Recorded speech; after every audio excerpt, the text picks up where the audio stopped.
Cultivators. Welcome to Podcasting is Forbidden in the Cloud Recess. Is the only lesbian hosted podcast about Master of the Magic. I'm Roy, aka the official wife. Jesus Christ, and I'm Fallon, aka worried about how quickly you went through that. We have a lot to talk about Holy in this shit. chapter. But I'm also the good guy candidate for Chief Cultivator. I will end your life. I'm your pal. I'm your friend. I'm just that down-to-earth representative, and I'm here for you. The middle of the road, Chief Cultivator. I want you to know that I've been there. Whatever you're going through, I've been there, man. And I'm gonna represent you so hard. I'm gonna be the best goddamn Chief Cultivator you've ever seen. Thank you, Craig. I'm keeping Craig in here. We also have a special guest. We do! Hi, I'm Jordan, aka David Byrd, lead singer of the Talking Heads. Yes! You caught me so off guard with the fact that the podcast was starting that I just had to really blast through my brain to come up with a joke. You did a good one. Yeah, I like it. I've been waiting for somebody to do a really good, funny David Byrne joke. Yeah! Like, please. Oh my god. Well, yeah, we've got Jordan of Canning of Jerkin' It and Podcast by Gotoku and Slappers Only. Yeah, Slappers Only. And Jordan, I believe the last time that we had you on the show, you weren't quite as familiar with this property as you might be now. Well, is that correct? I believe the first time I came on, I had just seen the Donghua, and then the second time I came on, I had seen all of the Donghua, and then was talking about ice cream cones for a while. We did talk about ice cream cones. That was great. And then I've read most of the novel. I haven't been anywhere recently. I haven't had any time to read in quarantine, unfortunately. That's how it is. So so I've read about, I'd say, like 75% of the novel. It's very long. Yeah, there's a lot of it. So, but it's good and I like it. Yeah. Awesome. And I do have insider exclusive information that you have spoiled yourself on some things, so we don't have to... Do you know what's funny is that when I read the first time, because I'm not a spoiler person, I don't really care about that stuff. I actually like to know that's going on more, because then I get to see the interesting foreshadowing and stuff. Oh yeah. Mm-hmm. So when I was like curious about what was happening, I looked it up on modao.wiki.pedia. Yes. And it hadn't been updated in a while, and so I did that today. And it has been updated, so now I know what's going on. Oh, wonderful! So shout out to all the wiki workers who were hard at work, cranking all night in the factory, updating all the pages. Yeah, the so wiki I can elves. spoil it for myself. Working hard in the fandom mines. Yeah. Working hard. They haven't worked hard enough to give enough to create villains wiki pages for all of the characters, but they'll get there someday. Oh, they'll get there. Well, we know a couple special elves who might be on that soon. You know what I'm saying? Special fun. Here's a hint. Some very good elves. I only play elves in D&D anymore. Stupid. That's not even true, but I want it to be true. Yeah. Oh god, I love elves. Yeah. Anyway. Other than this being a podcast about elves, this is... Listen, do you not have two elf characters based off of two very specific characters in this very novel? Do you not? Is it not relevant? In addition to many dozens of other elves. Yes. I'm not denying this. This is an elf positive space. Yeah! We're positive. I love Will Ferrell. Every elf and every permutation. Merry Christmas. Oh, God. But yeah, this is actually a Modao Zushi podcast. And it is. It's right. For 50 episodes of laughs. We've been going strong, finally. And I don't know if another QQ episode came out this week. It probably did and became available in subtitles like today, but this is a big chapter, so we're just going to talk about that next week. Yeah, we're going to talk about the large boy. This is a very large chapter. I'm counting 9,439 words. Mm-hmm. It's many of them. Funky. It's a lot of them. It's approximately 20 pages. 28 and a half by 11 American pieces of paper. It's enough to make Slender Man go real mad. Oh, yeah. Hey, and before you start on this chapter, I want to tell y'all that a lot of bad stuff happened in this chapter specifically, but nothing could possibly be as bad as the fact that I broke my pinky nail today. So just go into it with that, just keeping that in mind. Some perspective. Semper Funny, thank you. Can I get a Semper Funny in the chat? Can I get a Semper Funny in the chat? That's what it's the F very is for. Wei-Wuxian of you. Yeah. Please pray for my nail. Please pray for my nail. Thoughts and prayers for my broken pinky nail. Thank you. Writing a text of secret techniques to help out my broken pinky nail. And tossing them all over my man cave. Yeah. Just throwing them in the fucking garbage. Done with that slap. Oh, God. We read the biggest chapter in the entire novel, Chapter 47, Guile Part 2. Guile. Guile? Yes. Guile. The only chapter, or well, the only arc, I guess, named after a Street Fighter character. So, it's automatically good. I'm gonna do my summary kind of different than I usually do it, because usually I just go play by play. But this time, it's kind of more important the things that we learn, less than the, things that happen. So I'm just gonna go real quick through the stuff that happens, and then I have like a bulleted list of stuff that we learn. I love it. Yeah, so I'm gonna go through it. Very efficient. Yeah. Yes. You know what? I'm trying to cut down on my word count so I can cut down on my talking count. Because I don't like to make my throat hurt. So, and she loves a list. I love a list. She loves a numbered list. Gotta tell you. We love lists. Love lists. In this house, we respect a list. We definitely If you can summarize this chapter in less than 9,439 words, you're doing a great job. I think you've already okay won. Job. Yeah. That summarizing is half the battle. But yeah, so chapter 47. So shit that happens. We don't pick up right where we left off for once. It's some time later, and it's time for the big discussion conference, and it's in Lanling, which is where the Jins live. Wei-Wuxian is going as Lan Wangji's +1. We get to see the big swanky koi tower, and we see some of our friends. Zhang Cheng's there and he's rude. Huaisang is there and he's drunk and begging for help. Most importantly, though, we finally get to meet the infamous, notorious JGY. We meet Xing Guangyao, he's just an affable manlet. And he has a kind of fragile but very sweet wife named Qinsu. Wei-Wuxian runs into Jinliang being bullied by a cousin of his, and he breaks up the fight. Wei-Wuxian and Lan Wangji go back to their B&B room. Wei-Wuxian makes a stinky cheese man out of paper and wargs into it so he can go do espionage.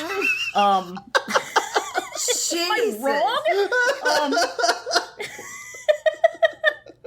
When I'm right, I'm right. Stanley's himself. Listen. Paperman Wei-Wuxian sneaks into Jiggy's room. Qinsu is in there and she's got this letter. Jiggy comes in and Qinsu says, I got this letter and it says, you're a liar. What's the deal? And he basically says, okay, yeah, I lied, but it was for the best. I had to do it to him. He takes her into this secret room he has inside of a mirror, and Paper Mario Wei-Wuxian follows them into it, and what has Jiggy got hiding in there but NMJ's head? It's a head. Sexy. It's the head of the dad. The head of the dad. Don't wake daddy. Don't wake daddy. Oh. There's no possible way to wake daddy because you know what? All of his orifices are sewn shut. Yikes. Yeah, it's like a Tool video in here, brother. It really is. My God. Yeah, the little claymation man from the Sober video comes up and says, I don't like it and I have a headache. Stop. No, so I'm gonna go over the shit we learn, in Mr. Bulleted List. This is vaguely in order of how we learn them. So, Jiggy got his war fame by doing infiltration. He joined the Wen sect as a spy to get inside info, and then he was the one to actually assassinate Wen Rohan. Lan Wangji doesn't usually go to these things, and he, like, definitely never has a guest, so the fact that both of them are going is kind of a big deal. Huaisong apparently drunkenly, like, on the regular begs Lan Xichen and Jin Guangyao for help any chance he gets just doing sect leader stuff. Allegedly, the person that Mo Xuanyu harassed so much that it got him kicked out of the Jin sect was Jiggy, as it happens. Allegedly. Big allegedly. Yeah, Wei Wuxian, as Mo Xuanyu, proclaims that there's no reason for anyone to worry about him putting the moves on Jiggy anymore because now he's in love with Han Guangjun. Who is right there. He's right there. Can't. Can't. Confirmed, Jin Liang has no friends, not even his cousins. He doesn't have That's a cousin. not a reveal.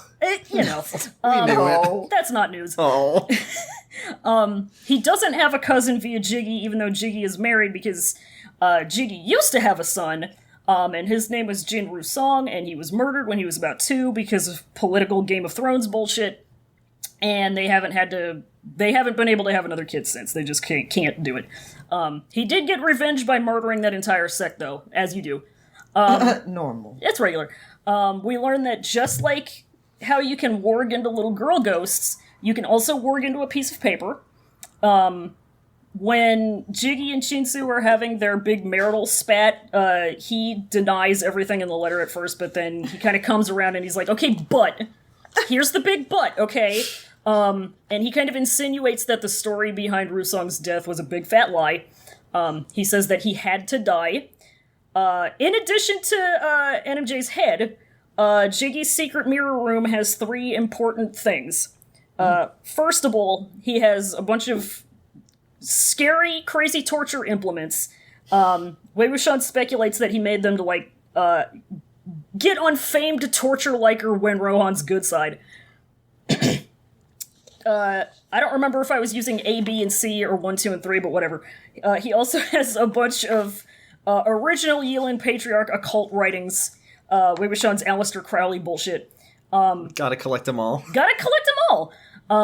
And he also has 2, like, property titles for some land and, whatever properties in Yunping, which is a city near Yunmeng. And, like Fallon said, Niming Joy's head has been all fucked with. His eyes and ears and his mouth have all been sewn shut. He's got, like, a helmet on, I think. They drew him with a helmet on in the manhwa, and it looked badass. Yeah, it kind of ruled. Fucking whipped, unfortunately. He's got some incantations on him to keep him shut the fuck up. It's regular.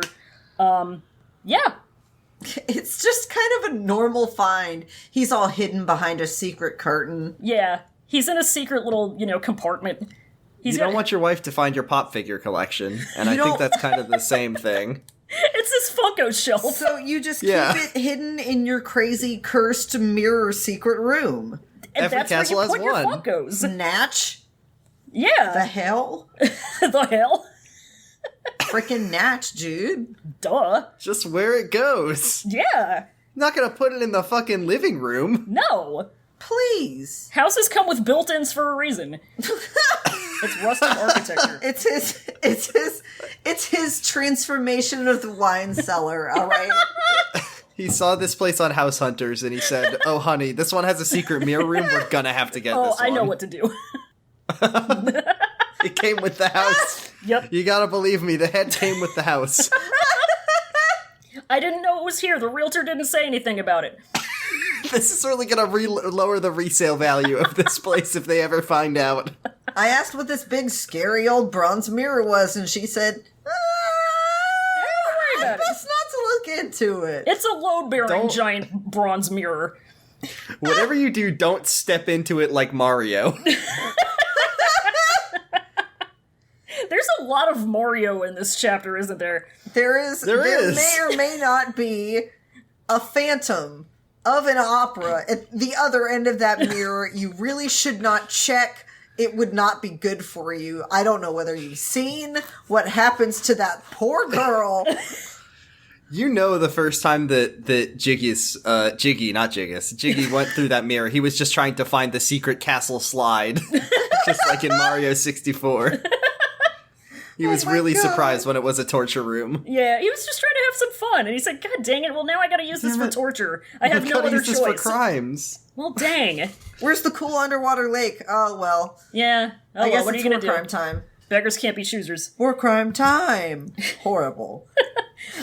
Speaking of war crimes, we open this chapter up by going down the Jinsect Memorial Clout Highway, and we get to see all their billboards of their war crime photos. Yeah. Yeah. But, like, hey, there are 2 guys on it who are totally cool and, like, super righteous. Yeah. One of them is dead, and one of them is the good guy chief cultivator, guys. He's cool. He's very with cool. it. And he respects the guy who was supposed to probably be chief cultivator, but died unexpectedly. But I wasn't meant Shame to when be. that happens. I hate when that happens. God, don't you just... I love when it says something in the text about how usually when a sect leader gets these awesome commissions done, they hire like a really shitty artist to draw the old cultivators. Yeah. It's like getting your 10-year-old nephew to draw it, like, and put it up on DeviantArt. Yeah. Are you drawing anime? You put an ad out on Craigslist and just get the first 3 people who respond. Put them in a collage. Hope for the best. Or worst, in this case. Yeah, you definitely get your niece, who you hear draws some anime, to design your tattoo. God. And then it says everyone else gives their silent approval to this practice. Yes. Yes, this is normal that we make this person we look understand bad. we understand that this is what you would do. Yeah. Oh, but, like, here's the thing, guys. Like, Jin Guangyao is different. He's different. Oh, Like, okay. he's Ripped to different. them, but Structural he's different. changes. And it's just definitely interesting that this is, like, one of the first real insights we get on what he has done to the place since he took control of it. His renovations. And, he's holding up Junzi Schwan's name, like, you should. Yep. Because he's considerate. He's going by on his skateboard and going, look how radical I am. But, his are also really cool. And we could talk about what they represent. It says disclosure, assassination, oath, and kind austerity. Yeah. So, the first one is how he, infiltrated the Chishan Wen sect and ended up doing a little stabberoonie on Wen Rohan. Colonel, I'm trying to sneak around, but I'm dummy short, and the clicks of my height-increasing shoes keep alerting the Wens. Fuck off. Oh my god. He managed to find some stealth platforms at some point, though, because he did sneaked up on Wen Rohan that one time. He did such a good job He at it. did a really good job sneaking up on him and doing a little stabberoonie.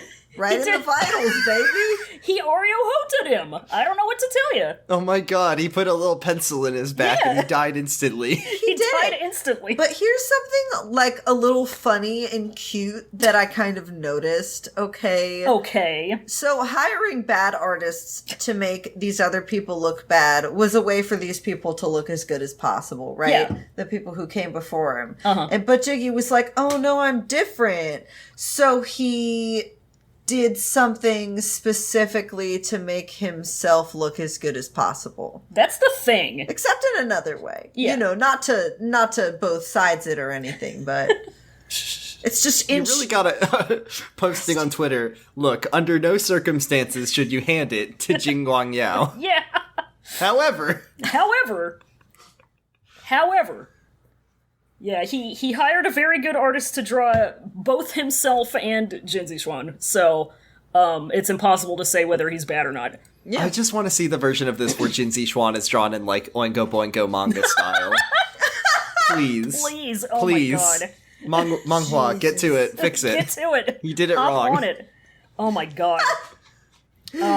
So Wei Wuxian and Lan Wangji, Gu roll up. Lan gets called for the discussion conference to head on in. They start rolling out the names and Yeah. So they walk down this beautiful commemorative, glorious people People hall. highway. Yeah, The names of people you should know. yeah. It's the lobby in Yakuza Kiwami where oh my god, the waiting room. It might as well be like you have to go down a Disneyland dark ride about how good the Jinsect is to get into Carp Tower. God. Oh, get on the boat. There's animatronics. Animatronic Jin Guang Yao killing Wenro Han. I can't talk today. Animatronic Jin Guangshan getting his dick wet. Oh no! Oh, I just want it to stop. Make it end. He's dead. We can't do anything about it. We just gotta be true to his legacy. Does that mean his ghost dick is gonna be like wet and just like hanging out? Oh no! Fuck no! I don't like that. So they go into the Clout House. Can I say I wanna tell you. I wanted to mention that the one place that I've been imagining as the Gene sort of mansion is the frickin' Palazzo Hotel in Las Vegas. Oh my god. You know, with them giant fountains in the front. The Venetian? Yeah, the Venetian. The Venetian, the yeah. Palazzo, and the Caesar's Bellagio. Palace. Oh yeah, no. yeah, the Bellagio. Oh, fuck All of yeah. them combined. It's just fucking 90s Versace ass. Oh, Dude! God. Gordon the Ramsay luxury. fucking owns a restaurant in this place. Yeah. Oh god. There's an Italy in there. And a Yankee candle. Oh no. Oh, Horrible. God. Bobby Flay, please leave Carp Tower Challenge. Speaking of Carp Tower, I don't remember if this is the chapter where they start calling it Carp Tower, but that's a sucky name. I'm calling it the Koi Tower. I like Koi the Tower's so much a lot better name. It is. Carp Tower sounds like shit. Who I'm wants to call sorry, it that? there's a 4,000, I think, bell difference between a carp and a koi. Whoa! Yeah. So This is Just a thought. Black Bass Tower. Oh yeah. The Sea Bass Tower. That's my Dorado house. Tower, thank you. Yeah, Christ. we are night. all living in 2020 is just Seabass Tower. Shit, dude. Ugh. Ugh. So all the sects are coming in and they're saying hi. John Chung is like one of the first people that we see, and he's very mad immediately. John Chung is angry as So hell. He comes in. I haven't read this novel in a while, right? Yeah. Meeting up with these characters again, it's like meeting up with old friends that you haven't seen in a while. So the second Zhang Shen comes out, I'm like, this fucking guy. And he's like, he's doing his greatest hits the second he shows up. He's already Right. on that shit. As soon as he walks in, he says, if I remember correctly, wasn't it that you two never took needless personnel with you in traveling out? What's the situation this time? Once in a blue moon? Now, who is this renowned cultivator? Could someone please introduce it to me? It gradually getting shriller and shriller, like Charlie Kelly when he loses his shit. Just one of the other cultivators having to pick him up and carry him out of the building. His neck vein just standing out so hard his neck doubles in size. Who's this guy? That's so Is he strange. ever- You don't usually bring people with you. This is normal. He's never off his bullshit. No! He's He back. dreams he's about back, this. Yeah. He's in the shower. He's getting ready, looking in the mirror back in the Lotus Pier, going, okay, all right, JC. Here's what Next I'm time gonna you say. see him, dude, it's fucking on. It's On site.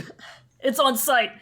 But he's also thinking, all right, we're gonna do this. We're gonna go to the discussion conference, and it's gonna be fine. We're just Be an adult. stop being an asshole, and then immediately failed step one. Oh, yeah. Yeah. Oh my god. He's so He's just so fucking funny. much. He's just. Oh my god. So. Shichen is here also, just to note. Oh, yeah, she should be He's here. vibing. Yeah. Of course, it's they're repping the lawn set. Yeah. And Zhang Chung doesn't really have time to throw down with Wei Wuxian, Mo Xuanyu. Yeah. Functionally. Same shit. Because there he is. There he is. Kong No. Zun. Here he is. There's that little man. That little man.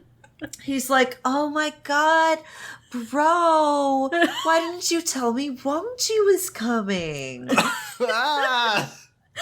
It's too real! You killed him! Ah! I do love that it says that he was born with quite an advantageous face. Right? Listen, I highlighted that, and I was like, it's just Mo Shang Tongshu going wild, hog wild. This fucking ebony With darkness the dementia handsome- raven way ass Yes. description. She just goes wild, and it's her custom to just go nuts on the handsome ass men in this book. And listen, y'all, She goes nutty with it. she goes nutty with it, but it's her book, it's her world. We're She can just do living whatever in she it, all wants. right. Got that right. She's allowed the to architect. make these. Yeah. She's the architect. She's allowed to make these decisions, all right? And we just live with their consequences. Sam and I, when we were reading the Secret Life fanfic, I kept saying that, like, at the author, I was like, you're the architect of this world. You can write it however you want. You don't need to listen to what the writers of the show have to say. Yeah. Please. That's how You it can is. do anything you want with your world. And if you want to make the horrible little man a very beautiful, have a beautiful face, then that's your prerogative. You can do whatever you want. And give him that little hat. Give him the little hat. Give him the hat. He always, Does my when little jester's hat annoy you? he plays Monopoly, he always picks the little hat. Oh, wonderful. See, and that's his choice. And I just think that's beautiful. I respect autonomy. It's so him. There are some. Can we talk about some highlights of this description? Because About there's some how his bangers. figure is a bit small. His figure was small. just a tad on the short side. His figure is a bit small, and I'll tell you, that's the one thing that the entire fandom can agree on. him little. He's just a window. little one. Just a little one. Can Jingguan Yao have little stature as a tree? He's knee-high to a grasshopper baby. He's 3 apples high. And also that's the most valid thing about him. Is the other thing about him is that he's little and he's okay. Well, I guess he's not okay with it. No, he's not. See, that's the thing. That's the thing. That's why small. He's not a short king because he doesn't embrace it. I wish he did. I wish he was like, yeah, I'm little and I'm evil. Yeah. You just gotta respect that about me. You just gotta be upfront with it. Just walk in your truth, Jiggy. It's not that hard. And like people blame Napoleon for not embracing that, but to be fair, Napoleon was like 5'8". Yeah. Jiggy is like 5'6". Yeah. That's an Thereabouts. inch shorter than me, my dude. He's Like, 5'6", or as many say, 5'10". Yeah. I've never been intimidated by someone who stands an inch shorter than me, especially not no man. Please. Not to emasculate height or anything, but Not to talk down to my short kings out there. not Happy to talk Manlet down Monday. to my short kings, happy manlet Monday, but I don't care about any man, first of all. First of all, No offense to you, Jordan. That's okay. I have no idea how tall you are, Jordan. I'm to be honest. 5'10". I'm average 5'10". height. No. And see, that's Jiggy's height on record. Yeah, that's ask what he's him, built as when he wrestles. Yes, that's what's on his license. Yeah. Who's gonna check? Falsified data. No. Yeah. The thing is, they thought to check, but then they saw him, they saw how dedicated he was to it, and they went, nah. Can we talk about this sentence kind of towards the middle? Such a face was enough to earn the love of women, but still wouldn't evoke the vigilance or aversion of men. The elderly would think of him as sweet. Why is this so fucking funny? He had the kind of face that wasn't punchable. He had a distinctly unpunchable face. Just Grandmas thought he was cute. To the Grandmas point where you liked would him. feel bad. Grandmas be pinching his cheeks. women want him, men don't want to kill him. Yeah. You get anywhere close to violence with this man, and something in the back of your brain, some primal instinct goes, no, No. No, don't don't do it. Not to this one. No. He's so sensitive. He projects like this SCP mimetic field where he like just turns his face into the pleading emoji, and then just, you like- can't hurt him. He places his hands in front of him. I had to do it to him style. Yeah. Closes his eyes and just blong radiant wave of energy washes over his assailants, and they just turn around and go, I can't do it to him. This one. I can't. I can't do it to him. I couldn't possibly. I couldn't. God. He's too amicable. He's too amicable. He looks too advantageous. So, do you know who followed Jiggy out? This is so good. Oh no. This is so good. That little boy. Unky. That little boy that we all like. The one that we like. The little boy. Can I have my The little DS, boy- please? The funny one that I guess is now confirmed like 5'1" to 5'2" because he hides behind Jin Guangyao. Oh my He's god. supposed to be 5'8", which is even funnier. Maybe he's hiding for a on top minute, of bitch. like maybe Uncle is hiding behind a nephew. Oh my god! It's Sometimes Uncle hide behind nephew. It's like a Monster Factory Totino's. He makes an entrance by sliding between his legs from under him. Here I am. Unky's here. I'm clocked in and working. Jin Guangyao is the little snowman coming out of Jin Liang's chest. Oh my god.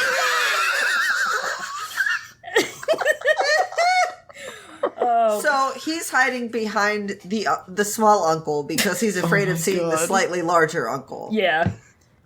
He's scared of Big Uncle. Who's among so us he isn't hides afraid beh- of the big uncle? That's the thing. He hides behind him and he still goes, Juju. Juju. And Jong Chung mad as hell still. He's very mad. He's mad as hell. He's like, oh yeah, so you know I'm still your uncle, huh? Is that how it is? Is that how it is? This is so fucking funny. Just this whole bit. Jiggy seemed Jiggy- as though he had been born to resolve conflict. We get fucking Mom Yao and Dad Cheng. Yeah. That's about it. That's what it is. He's like, oh, it's fine. He's just making trouble. He's just, boys will be boys. I know you love him the most, which Said is to the funniest placate fucking him. thing. Yeah. I can't speak. This man. Too much. I cannot do this. Too much. Oh, Too much. I know you love him the most. We're not gonna make this into a contest. Let's not make this a thing, okay? God. This is why MXTX calls him Yao Mei. This is why he's little sister Yao. She calls him this. He placates. She fine. did that. She did that. So Jin Liang acts like he's 4 years old. Yeah, they I argue haven't some been more. eating. My appetite's been really bad, Juju. Because I was scared. I was so scared of you. And John Chung's like, oh yeah, huh? Okay, fine. Yeah, you look real good for somebody who's been starving. No ice cream at this discussion conference, Jin Liang. Yeah. That's it. None for you. And then Jin Liang sees Wei Wuxian there, and he's like, what are you doing here? And Wei Wuxian says, I'm getting Hungry. food. Hungry. Who among us? Yeah, Who Meal. among us? the realist. I would I go to a discussion conference for the food. I Right? cannot name on both hands the amount of official events that I've gone to specifically and only because of the food. Only to get a meal. When I was I'm sorry about it. when I was in high school, I was in choir all 4 years, and they asked me one day. They said, "Would you like to go caroling at undisclosed Arizona company banquet?" And I said, "I mean, not really." And then they said, "Oh, but it's full turkey dinner meal, and you'll get to leave school early." And I said, "Count me in." And I got that That's turkey right. dinner, and you know We're what? about It was to- awesome. That's how it is. Yeah. You brought that Christmas spirit right in there. And I was a secret Jewish sleeper agent infiltrating their holiday celebration. Oh no! Oh my That'll god. show them. Stick it to the man. Got him. Got them. So, This turkey dinner is for us now. I love that. Take it. So whatever. It's Din Din time. Jiggy's like, let me go get a seat ready for Wang Ji, and we get like this bit about how he has an eidetic memory. He can remember everything That, everything about a person, if he's met them twice, he remembers all of it. He's Spencer Reed Criminal Minds. Fuck off. Dr. Spencer Reed Criminal Minds. God. Every time I hear the phrase of eidetic memory, my God. MK Ultra training activates. And I immediately become the same amount of fervent about Matthew Gray Goobler that I was circa 9th grade. Matthew Gray Goobler's face just appears in your brain. There he is. This is some fucking, psychopath Hannibal shit, though, because he's like, well, since I have an eidetic memory, I will simply use it to brown nose, and that's what he uses it for. Yeah, it's genius shit, but he's also a fucking madman. Yeah. He's horrible. Yeah. Don't like it. It's terrible. Don't like it.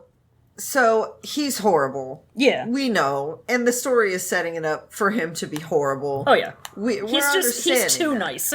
But I want to talk about something that isn't horrible, and it's the fact that this hall is called Glamour Hall. Let's all be buried in Glamour Hall, please. Thank you. When I die, that's where I want to go.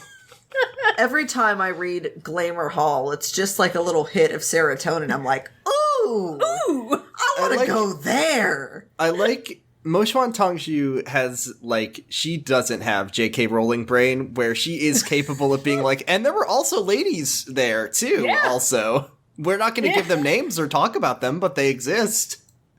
And some characters find them very attractive. Sometimes ladies be hot. Sometimes they have quote-unquote full bosoms and dainty waists. Sometimes. Though, okay, I do want to say that in this scene, it says that they're all appearing both uniform and pleasing to the eye, so she is saying there are lots of women there, but also they all look exactly the same. Yeah. Can you not? It's their job to be there and be hot, I guess. Yeah.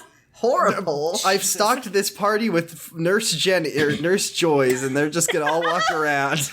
They're gonna serve you hors d'oeuvres. From every Pokemon Center in ancient vampire times China. They're here. Yeah. They're trained to show you a hint of cleavage if you wink at them.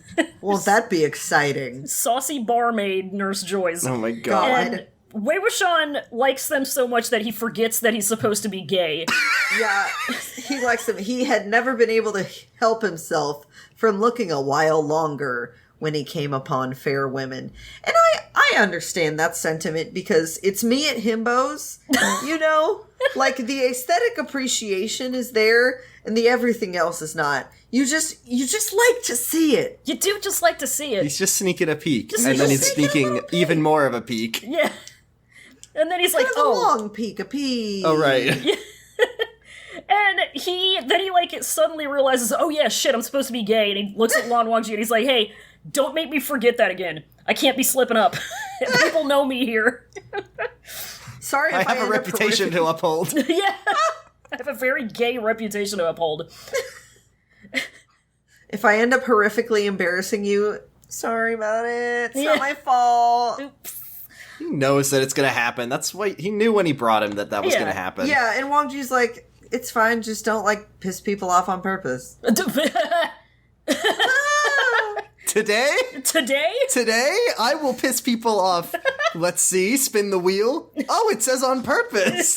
How interesting. God. And there's not even a non-accident option. It's the only option on the wheel. No, there is an on-accident option, and it's, very, very, very small. Yeah. It's like the 1,000 ticket prize. Yes! Just a little tiny sliver. You're not supposed to win it. No, it's rigged. So then Chinsu shows up. Yeah, Jiggy shows up with Chinsu on his elbow arm. Oh, yeah. On his elbow arm. On his elbow arm. Versus, of course... on his arm elbow. Compared to the one that is elbowless, I guess. Whatever. On his bottom arm. Confirmed wife guy. So, yeah, he's being a wife guy. He's extremely being a wife guy, and we get a whole paragraph of him... about him being a wife story. guy. Yeah, it's just he was great husband, and wife loved him, and they met and fell in love, and don't you worry. They love each other very much, and when you think of the power couples of Earth, this is the biggest one. And look, it's so romantic. It's so romantic that he doesn't cheat on his wife or And take he concubines. never cheated on... Let's give this guy a prize. Wow, he never this is cheated the on his bare wife. minimum. Wow, he doesn't cheat on her. He lets her, like, talk and respects her and doesn't beat her. Wow. Y'all, pack it in. What a perfect man. Kings only. Kings only. Can't even believe it. Oh my god. They say he's wearing a cap, but it's actually a crown. King of the wife, guys.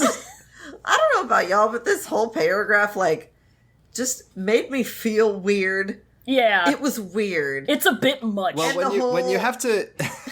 When you have to write a whole paragraph qualifying how good and strong and healthy your marriage is. Oh, yeah. It's just, we don't know about it. Yeah, we just don't know. We just don't This know. is the this is the first paragraph of an r/relationship post yeah. before you get to the big butt Oh, in the God. middle. But I found However- out he's been killing small animals and burying Guess them what in I our found? Guess backyard. what I found in the basement. God. I, 34F, got a letter with some classified information about my husband, 34M. How is this going to affect our marriage?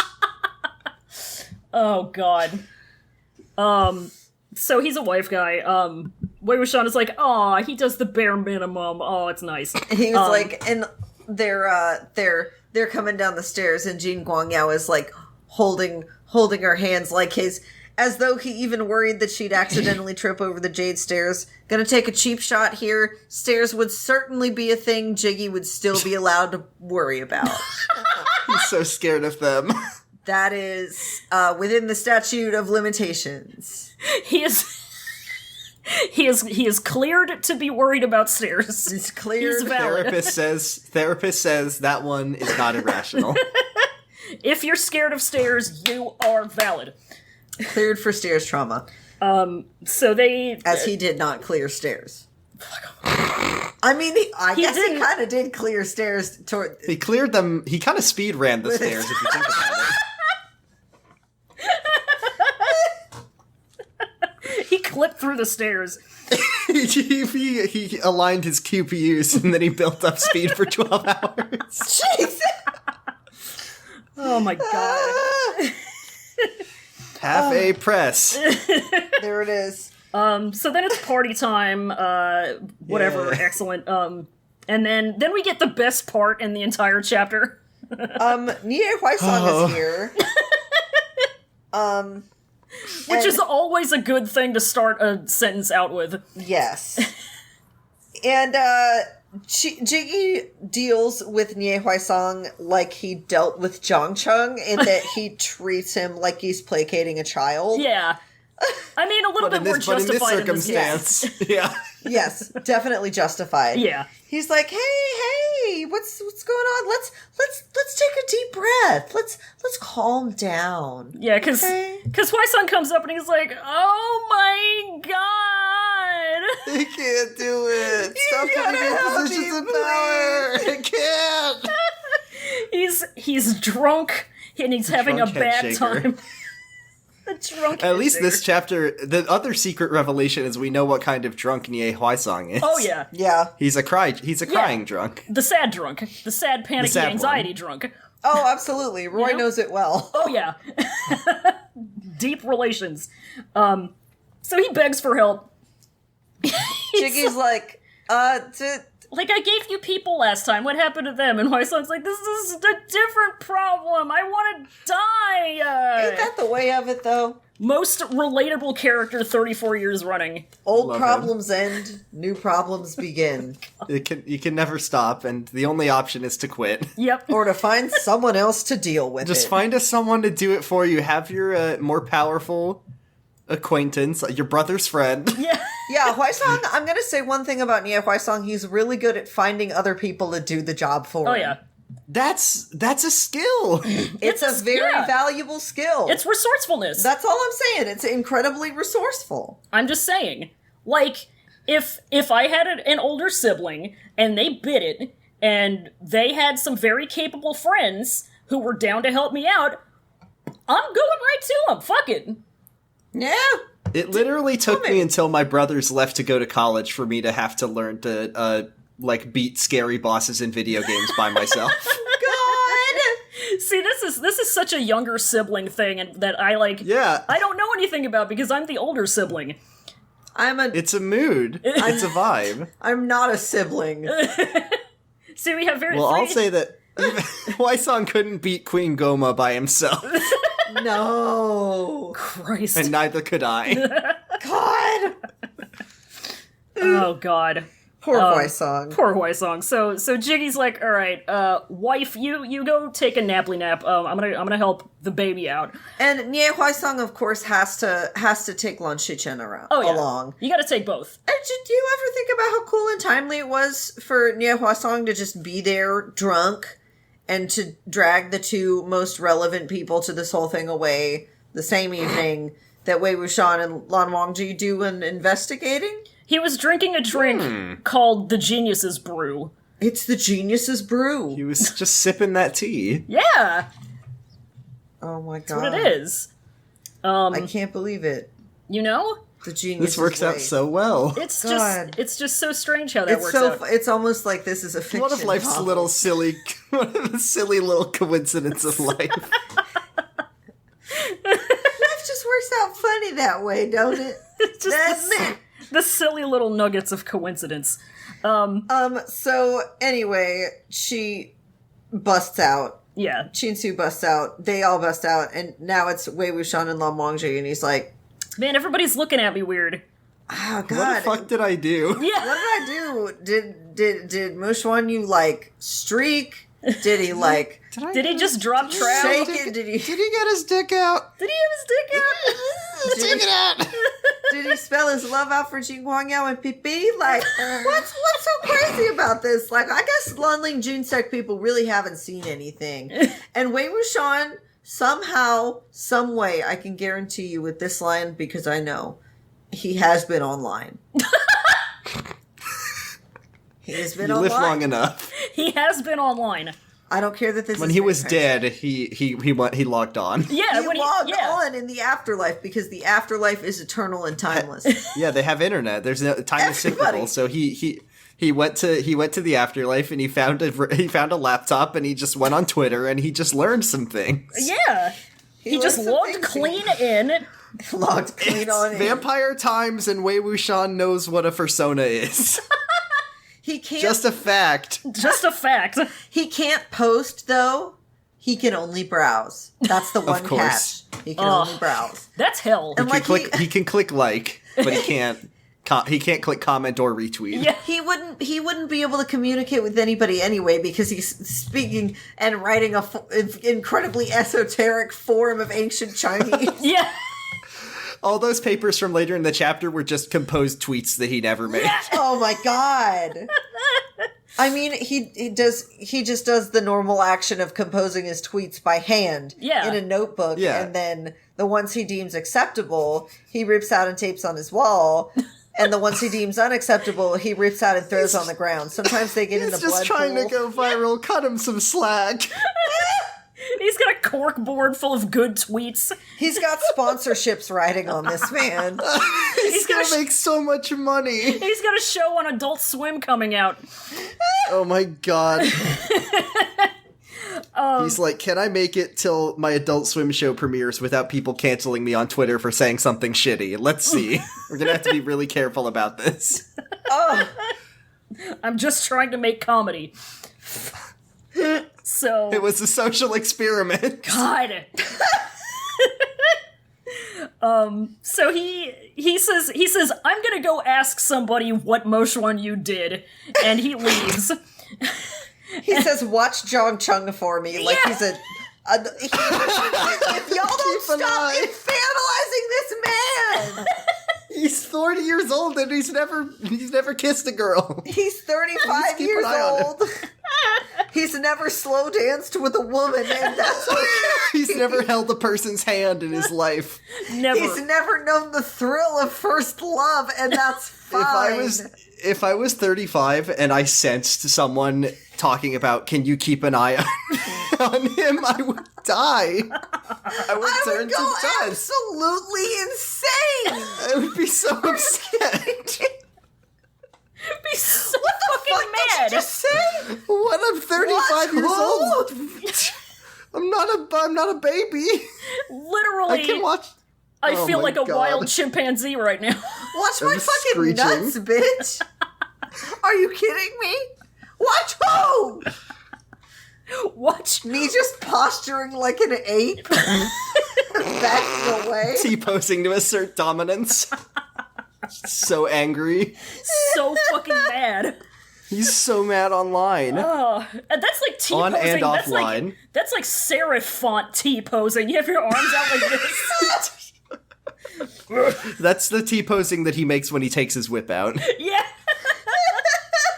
That's his whip is called Seraph now. I can't take this for very much longer. My- Jesus. Oh God. Lord Jesus. I think I've had tears in my eyes since like minute 2 of this episode. Thanks, it's really good. Glad to go have you all back on, bud. Oh my god. Um, So Wei Wuxian is annoying again. He goes outside, and he runs into Jin Liang, who immediately is rude to him, and he says, "Okay, time to be stupid and annoying." He's like, "Weren't we all lovey-dovey when we parted?" come on, you're being mean to me again. You're making me sad. And Jin Liang's like, no. Nobody waked you. I told you not to come here. Stop, You're gonna stop embarrass me in front of my listening to friends. Like My very oh, real friends that I have, my very real friends. who live in Canada. it. Wei Wuxian's like, My friends who live in Japan. Yeah. Their- wow, perfect. His name is George Tall Lantern. Garden Rock. Garden Rock. My best friend. You've never met him. You wouldn't know him. He's so cool. He wears sunglasses. His uncle works at Nintendo. Scrollman.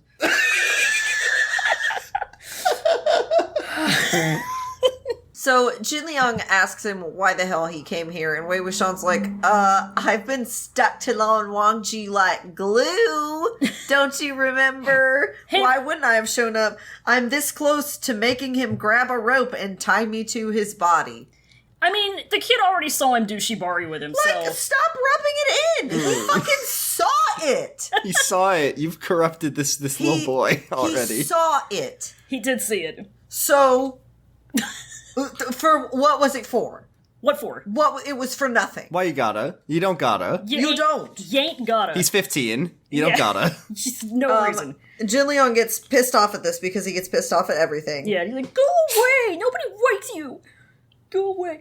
And now there's some more children that show up. Yeah. And they're here to bully Mo Xuanyu. They're here, yeah, well, they're here to bully both of them. Well, yeah, They're here to that's true. exposit. Yeah, we get a wide boy.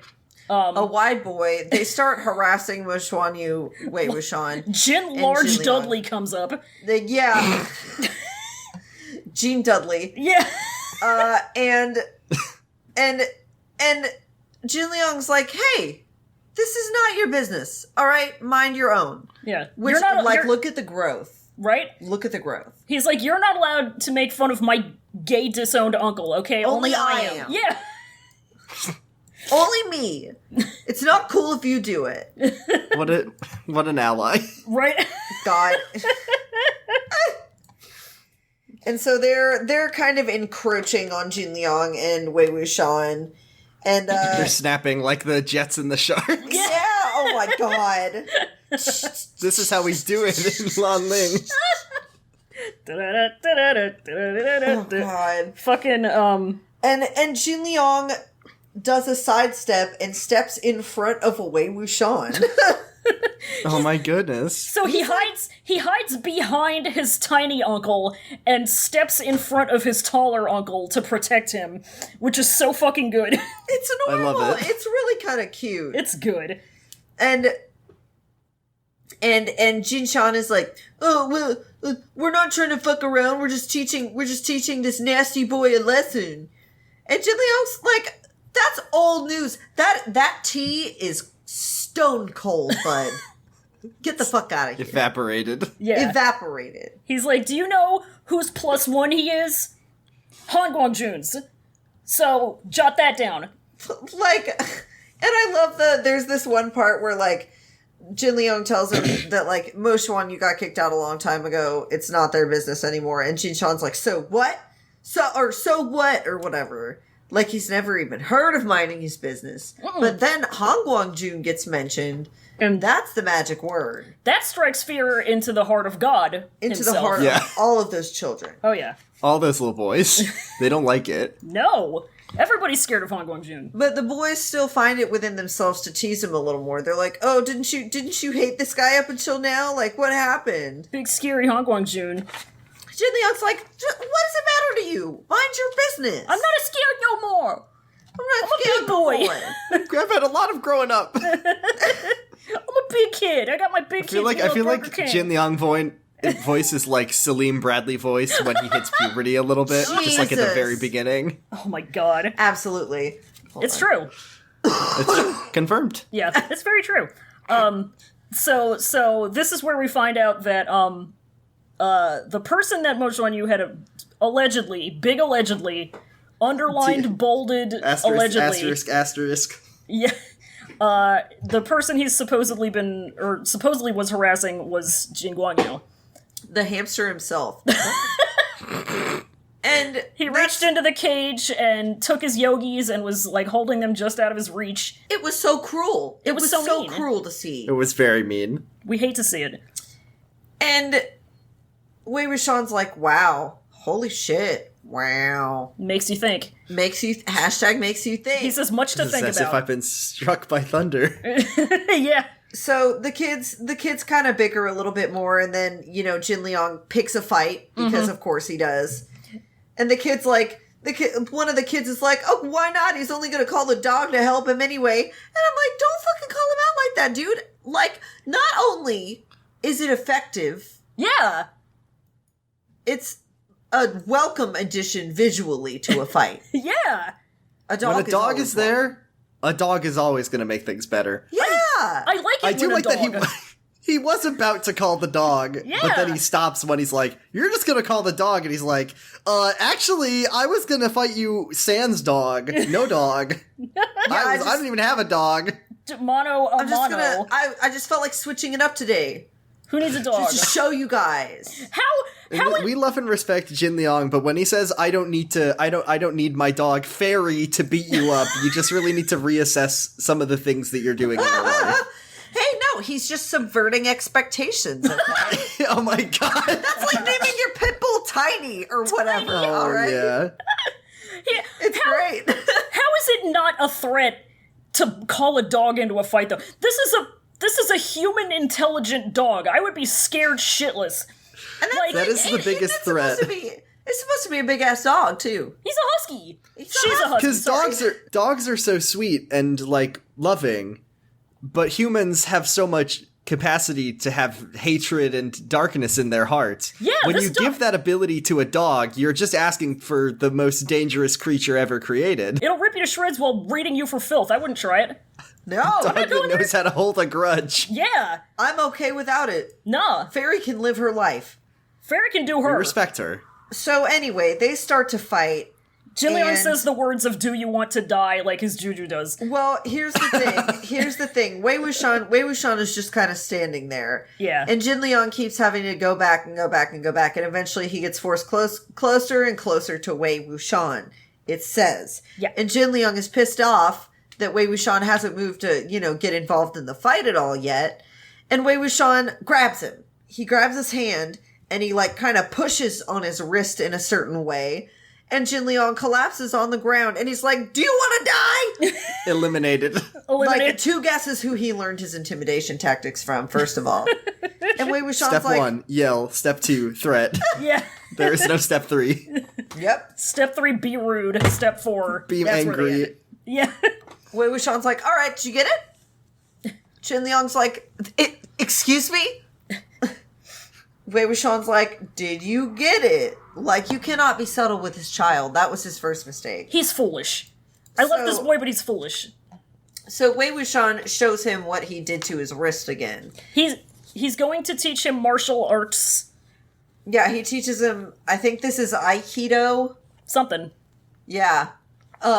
He teaches... He teaches him how to immobilize these kids with just a tap to the wrist meridian thing. Yeah, he teaches him the Vulcan nerve pinch. And after, like, the third time, Jin Liang finally decides that he's done being owned and he understands it. And he's very excited about it. So he takes Step one, get wrist control, and then you pull out your gun. Yeah, that's it. Ancient joke, like if you get it. So Fossil from the old internet.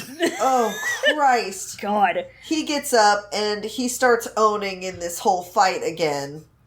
Or, not again, but he starts owning in this fight because he keeps taking him down with this thing because they've never seen it before. Yeah, table turn. He basically kicks ass with Wei Wuxian's help without Wei Wuxian technically having to lift a finger. Plausible deniability. Yeah, that's fucking exactly qualified immunity. Wei Wuxian's I never beat up a kid. I just helped a little boy do it for me. Teach a little boy to beat somebody up. He'll beat them up for a lifetime. I used his wrists and fingers as my personal little puppets. I taught him Muppet Foo. To craft the demises of these terrible children who sought to harm me. Oh, yeah. He has a moment where he's like, Jin Liang is like, yeah, I always win one-on-one, but Jin Shan always he's got friends because he's a fucking wiener. And Wei Wuxian... Hashtag deduces that Jin Liang doesn't have any friends to call on. He deduces a thing that he already knew. Yeah, he's really cracked the puzzle there. Oh, yeah. He's cracked the code. And Jin Liang asks him where he learned the martial art. And he says, Lang Wangji taught me. It's always Han Guangjun. Han Guangjun is the best. He knows everything, and he's very big. And handsome. Oh no! I just remembered what happens next. Oh god. So Jin Liang is like, well, I don't want to keep fighting because my little uncle told me that it's bad. He told me to do civility politics. He said, oh, don't fight and get along with other people. Jin Liang's like, yeah. Wei Wuxian's like, fuck that, dude. He gives him the genius's advice. Listen, you want to fight somebody, you better fight that person while you still have the chance before you're adults and it no longer is acceptable to do that shit. You better get that all out of your system. You throw down while you're young. You better live to regret it before you live to regret it, you feel me? Youth is for fighting. He's just once again giving both the worst and the best possible advice simultaneously. He pulls out a backwards facing chair from his empty bottomless bag. Let's rap at you. He turns his baseball cap backwards. Listen, kick an ass or two. It's good for you. Boys will be boys. They will be boys. Boys will be boys as it happens. And Jin Liang's still like, oh, well, little uncle is probably right anyway. It's probably better for me.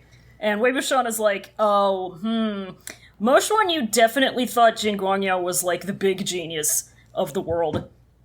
So it's probably weird to him that I'm disagreeing with his advice.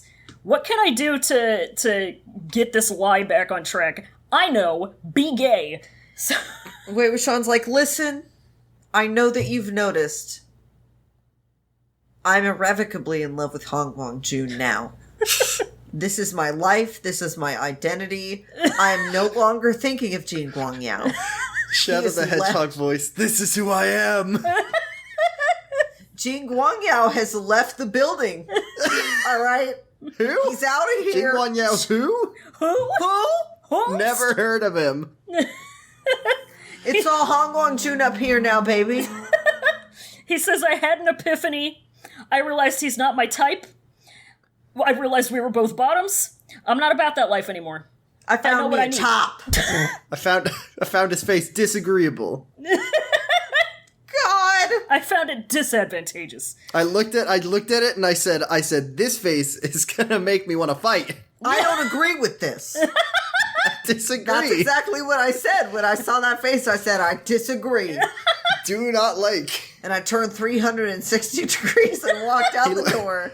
This boy looks terrible when he's standing next to a wife.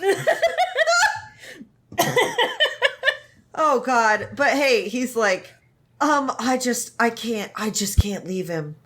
I don't want anybody else but Han Guangjun. Hey, come back! Where are you going? Jin Liang's like, enough of this. He sprints. He got the fuck out of there. It's just sincere emotion that makes him want to yarts. That's it. Because he just doesn't understand cringe. that based on the people he was raised around. Yeah. Where it's angry emotion on one side and completely insincere emotion on the other. Yeah. So fucked either way. If it's sincere and positive, it's cringe. And so Jin Liang runs away, and Lan Wangji was right there. He's right behind. Oh my god. And Wei Wuxian is like, looking Hiding as calm in the as bushes. ever. Yep. Ugh.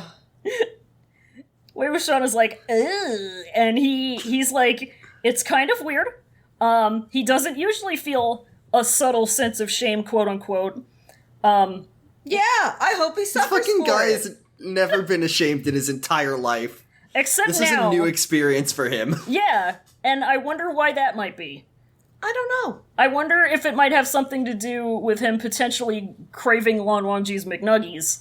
I don't know. When you're in a fake Possible to relationship, say. but you're actually in love with each other, huh? God. Oh, That's all this is. the flavor. So, Wei Wuxian is like, hey, guess what? I got some tea.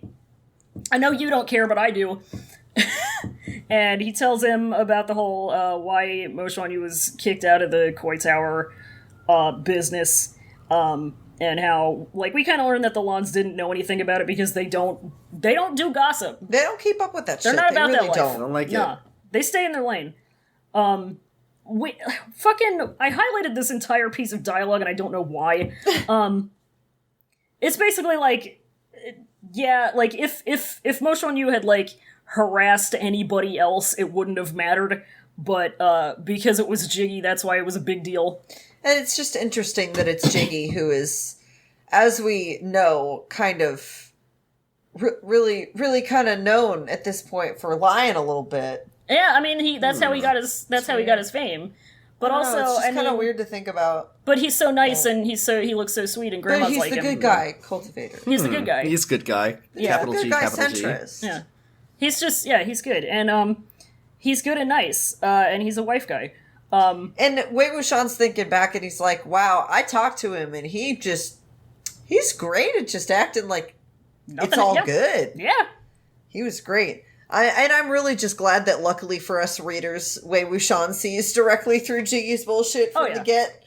Oh, yeah. And continues to do so that we can also do that. Yeah. It's nice. I mean, there are points, I don't remember when it happens, I think it's the next page, but, like, there are points where he almost buys into it, and then he, like, pulls himself out real quick. Yeah.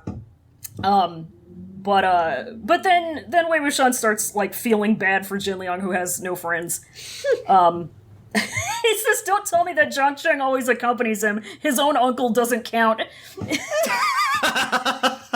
Best friends with my uncle. Do not Uncles interact. don't count.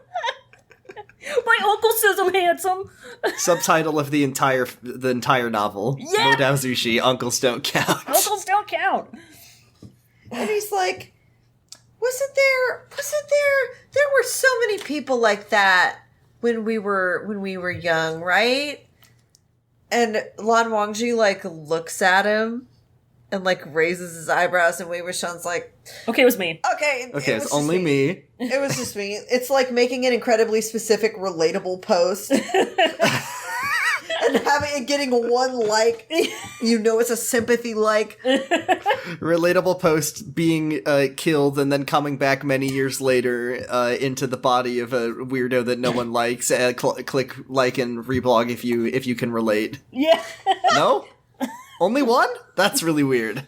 Reply, I hate when that happens. God. So he's like, but why doesn't he have any friends? I mean, like, he's gotta have... Don't tell me Jiggy hasn't fucked. He's really distant. He has no friends in his own sect, and I just wanted to point out that split custody do be like that. Split custody be Yeah. like that. It can do that to a lad. A little boy. But Just a little guy. Just a little guy. We get the story of Baby. we get the story of Baby. So apparently, and this is told to us just kind of in an info paragraph, when apparently it was Lan Wangji telling Wei Wuxian this, and this is petty, and I know I say this every single time MXTX does this, but I just wish that she had given us his dialogue instead of just explaining it, but that's just because I want to hear him talk more, but whatever. Just in your own head, in quotations.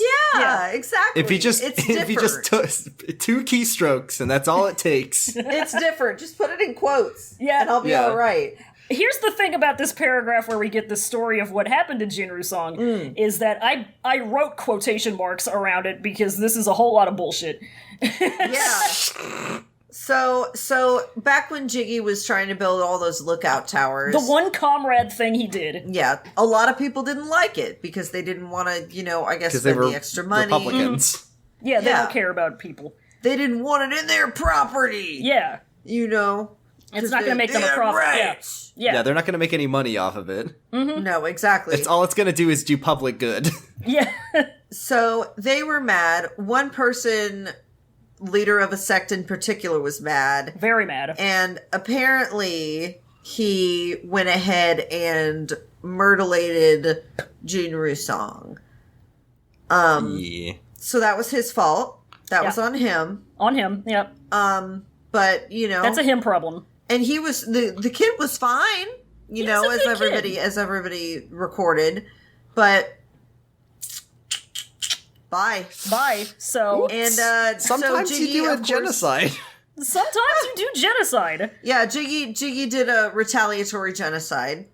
I'm thinking about the last few times that entire sect removal was a thing that happened. Let's see. There was the one that the good character of Zhuang Yang did. That was not problematic when he did that. And then the other one was the Wen sect, and they definitely didn't deserve it. So just thinking about it, the elimination of an entire sect, that's Thursday. That's what It's I do just- on every Every what's on my Thursday- schedule this week. Oh man. If we don't remember our history, it'll be exciting to repeat it. Jesus. Oh.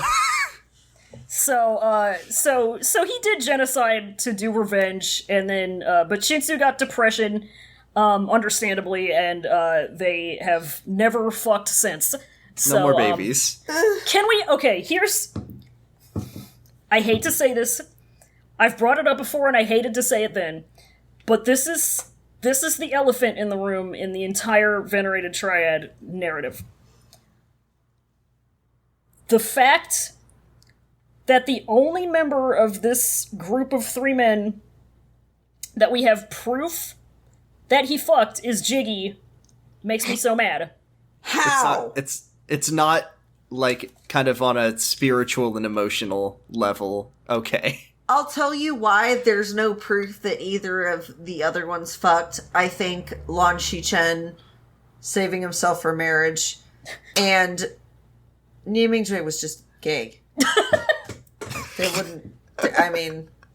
There wouldn't have necessarily been a child. No conception there. No Yeah. conception, no real risk of conception there, no. I'm looking at you, MXTX. Yeah. Hello! Glaring at you.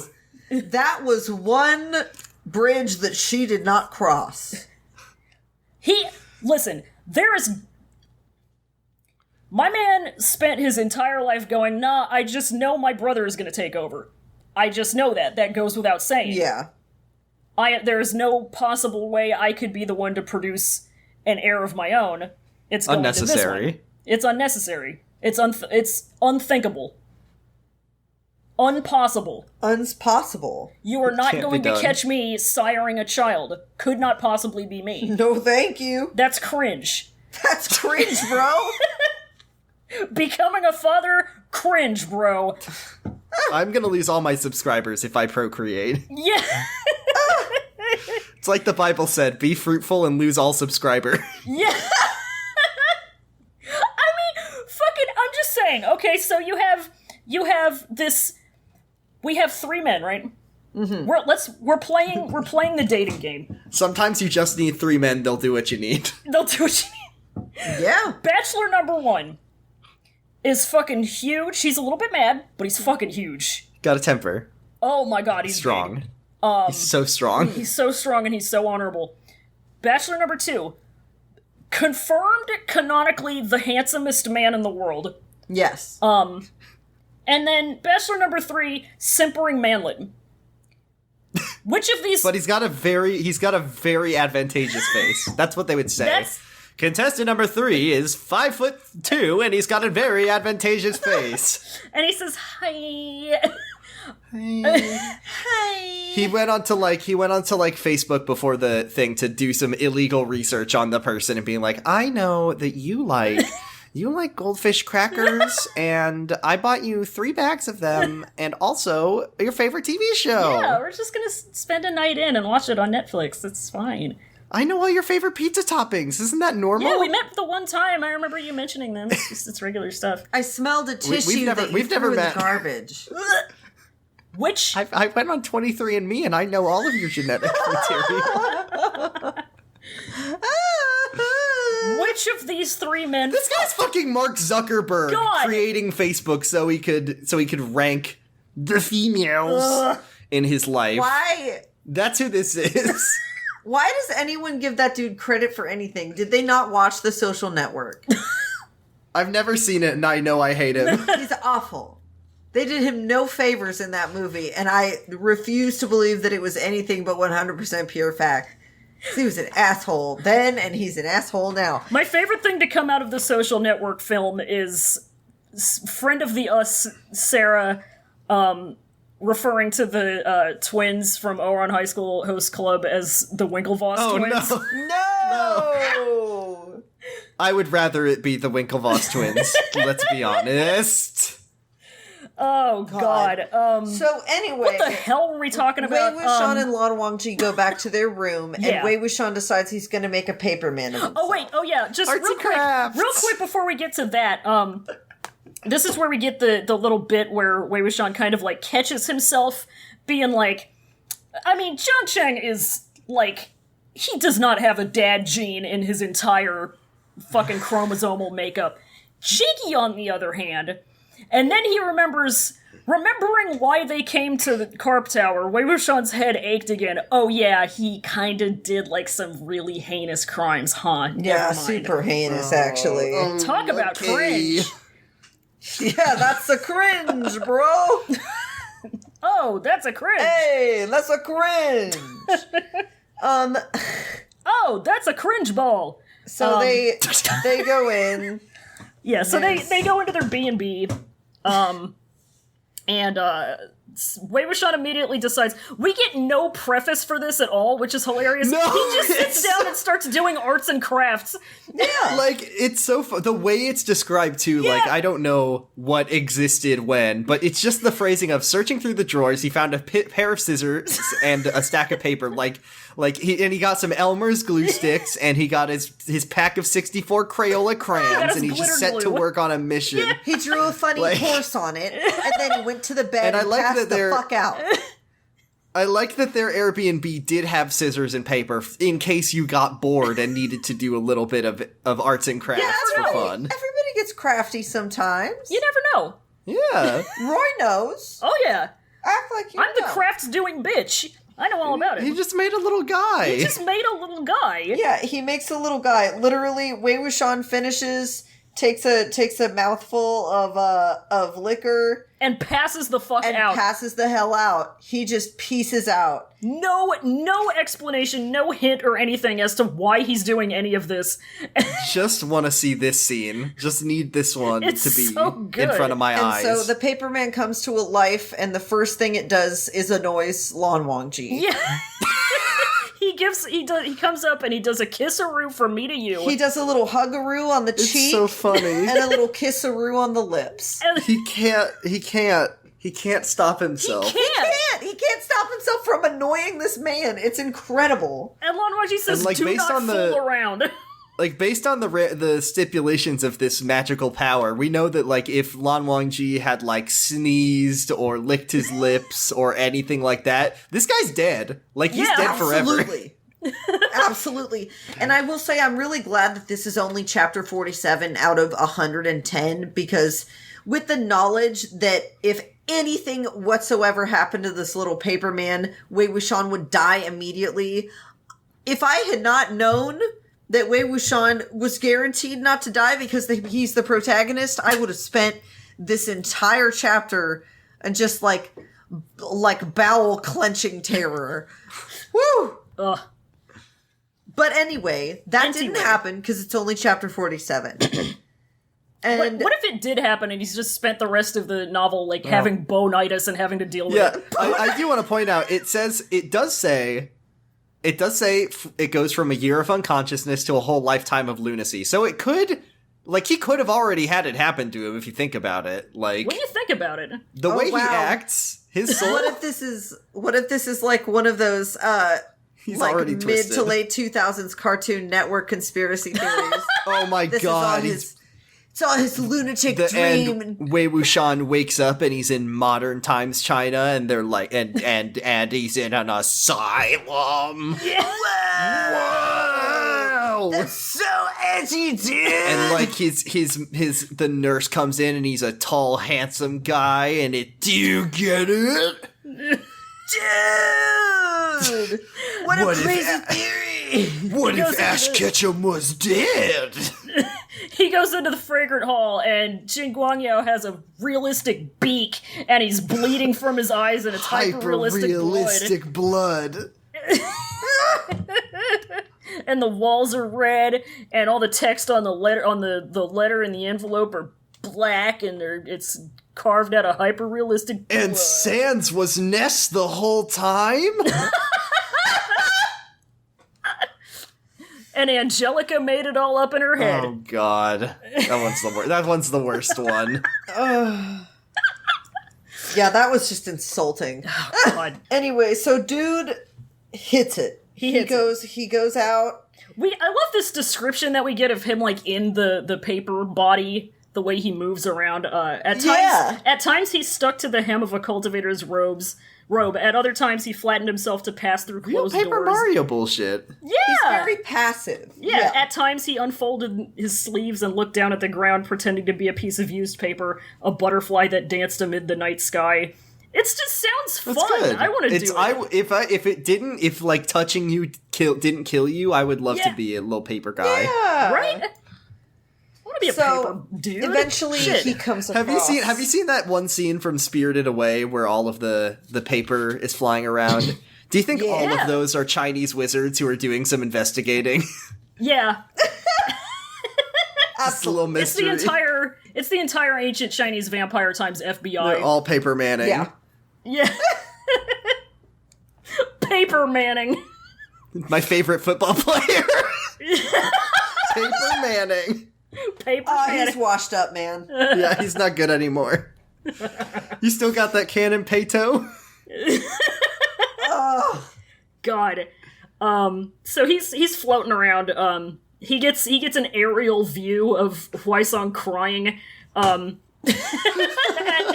at Lan Xichen and Jin Guangyao. It's so fucking good. He goes into another B&B room, and there's some very nice paintings, and he realizes that Lan Xichen made them. He's a talented himbo. He's like, he spends a little time going, wow, these are almost as good as Lan Xichen. Yeah. And then he realizes... like, Lan Xichen's signature is on it hugely on every single one. It's like me watching something going, I know that fucking guy from somewhere. And then I look it up on IMDb and I was right. Yeah. But I feel kind of stupid because I doubted myself at first. Exactly. You take one art history class and then you look at the Mona Lisa and say, oh, this is painted by Da Vinci. I learned this in class.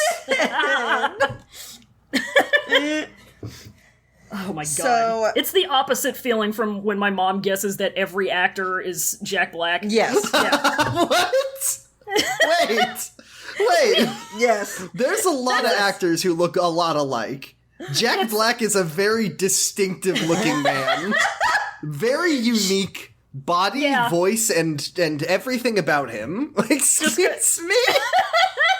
I think this is, to be fair, to play mom's advocate, she might have done this, like, twice, where she saw some dude and was like, is that Jack Black?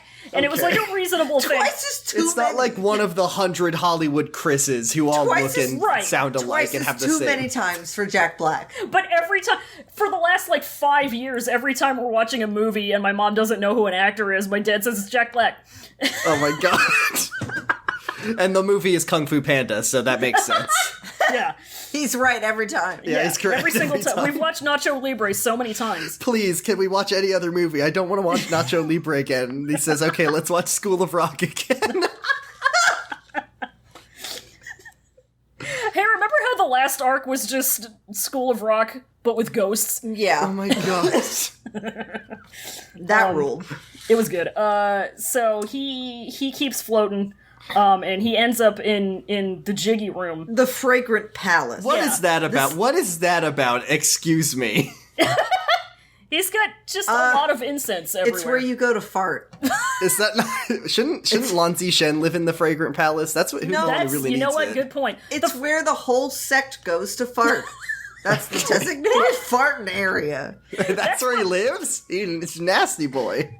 That's Hey, don't judge a man for his kinks, all right? That's a what very his- high position of power. I hate That's what's this. in the letter. He God. can pay you a lot of money to make it go away.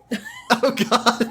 The Fragrant Palace is what you turn the bedroom into when you decide to be a bong culprit. Shut It's up! the No. opposite. It's literally the opposite of the Glamour Hall. Is the God. Fragrant Palace. On God. Yeah, but It's anyway, the perfume department. SpongeBob It is. voice. it's Jiggy's fun, smelly room. It's the room where you go to get spritzed from all sides, like at a Yeah. Macy's. Yeah. Yes. It's very decadent. And Wei Wuxian goes in and he sees like a cool paperweight. He sees like a cool geode, being used as a paperweight, and there's an envelope in it.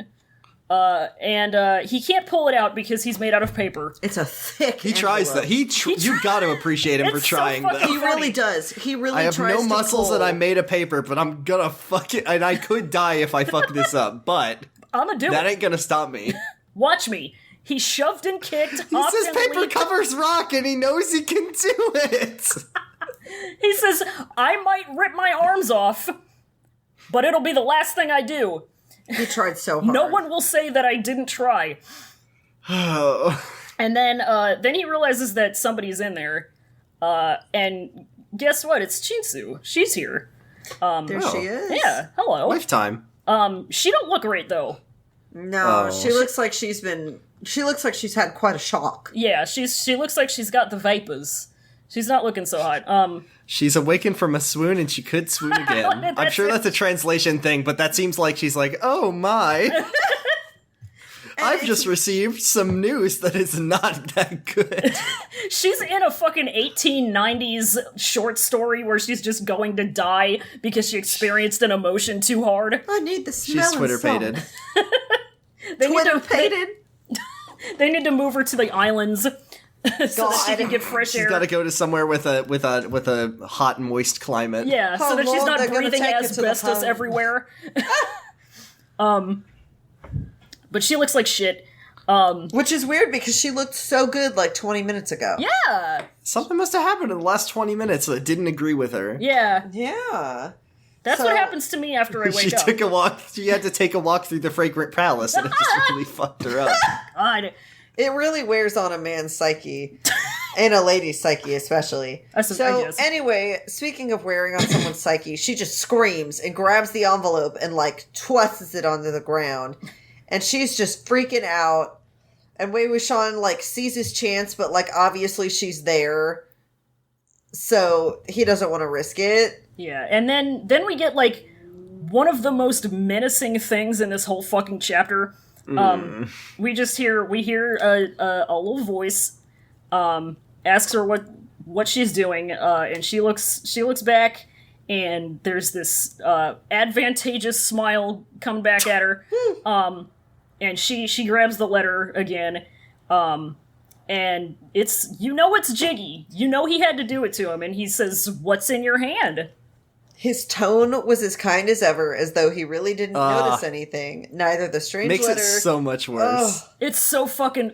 He didn't... When a villain is nice... Yeah. Yikes. It's so fucking creepy. It's the scariest part of the chapter. And the worst part is it's to his own wife. That's the part that really fucking makes my skin crawl. Oh, absolutely. Oh, God, this entire conversation is just so, like... Ooh, it makes my tummy feel so bad. I hate it. He's just novel Peter Baelish, but yellow. That's like God. This is the thing, right? Is I was gonna say it, but I was afraid to launch into Game of Thrones talk. But like Peter Baelish is he's the guy who gets like he's disarming and like nice to everyone and smiles at everyone, and that's why no one fucking knows that he's a little worm man, and you never know that he's planning all this shit. And that's why I'm thinking that if Jiggy really wanted to get ahead in the world, he would accept his height, because that makes him extremely non-intimidating and extremely like, oh, no one's gonna be terrified of this little smiling guy. Yeah, exactly. He's just a little friend. Oh yeah. But this really demonstrates how good he can be at being threatening. Yeah. Oh. God. Yeah. And she's like, listen, I met up with somebody. They told me some shit about you. They gave me this letter. And he's like, are you really just going to believe whatever anybody tells you? Also, who gave you that letter? Yeah, I want to know. Who was that? Who gave you that letter? I'm just curious. Just want to know. Just want to know for funsies. It's just for funsies. And Chinsu's like, is the shit in here true? And he's like, how can I know if I can't see it? Oh my God. So she gives him the letter, and he reads it, and his expression doesn't change at all, which is it's so creepy. It's super creepy. And she's like, frick, just tell me it's all a lie. She's losing her shit. Yeah, she's like, tell me this is a lie. Say something. So Jiggy tells her, yeah, none of it is true. It's all a lie. Yeah, this is bullshit. No, knowing what is written on this letter, the fact that he reads it and has no change in expression, and then continuing to smile says, "No, it's not true," is just like, okay, yeah, it's true. Hate it. It's Even if you weren't a fucking not to turn a phrase, but a scum villain,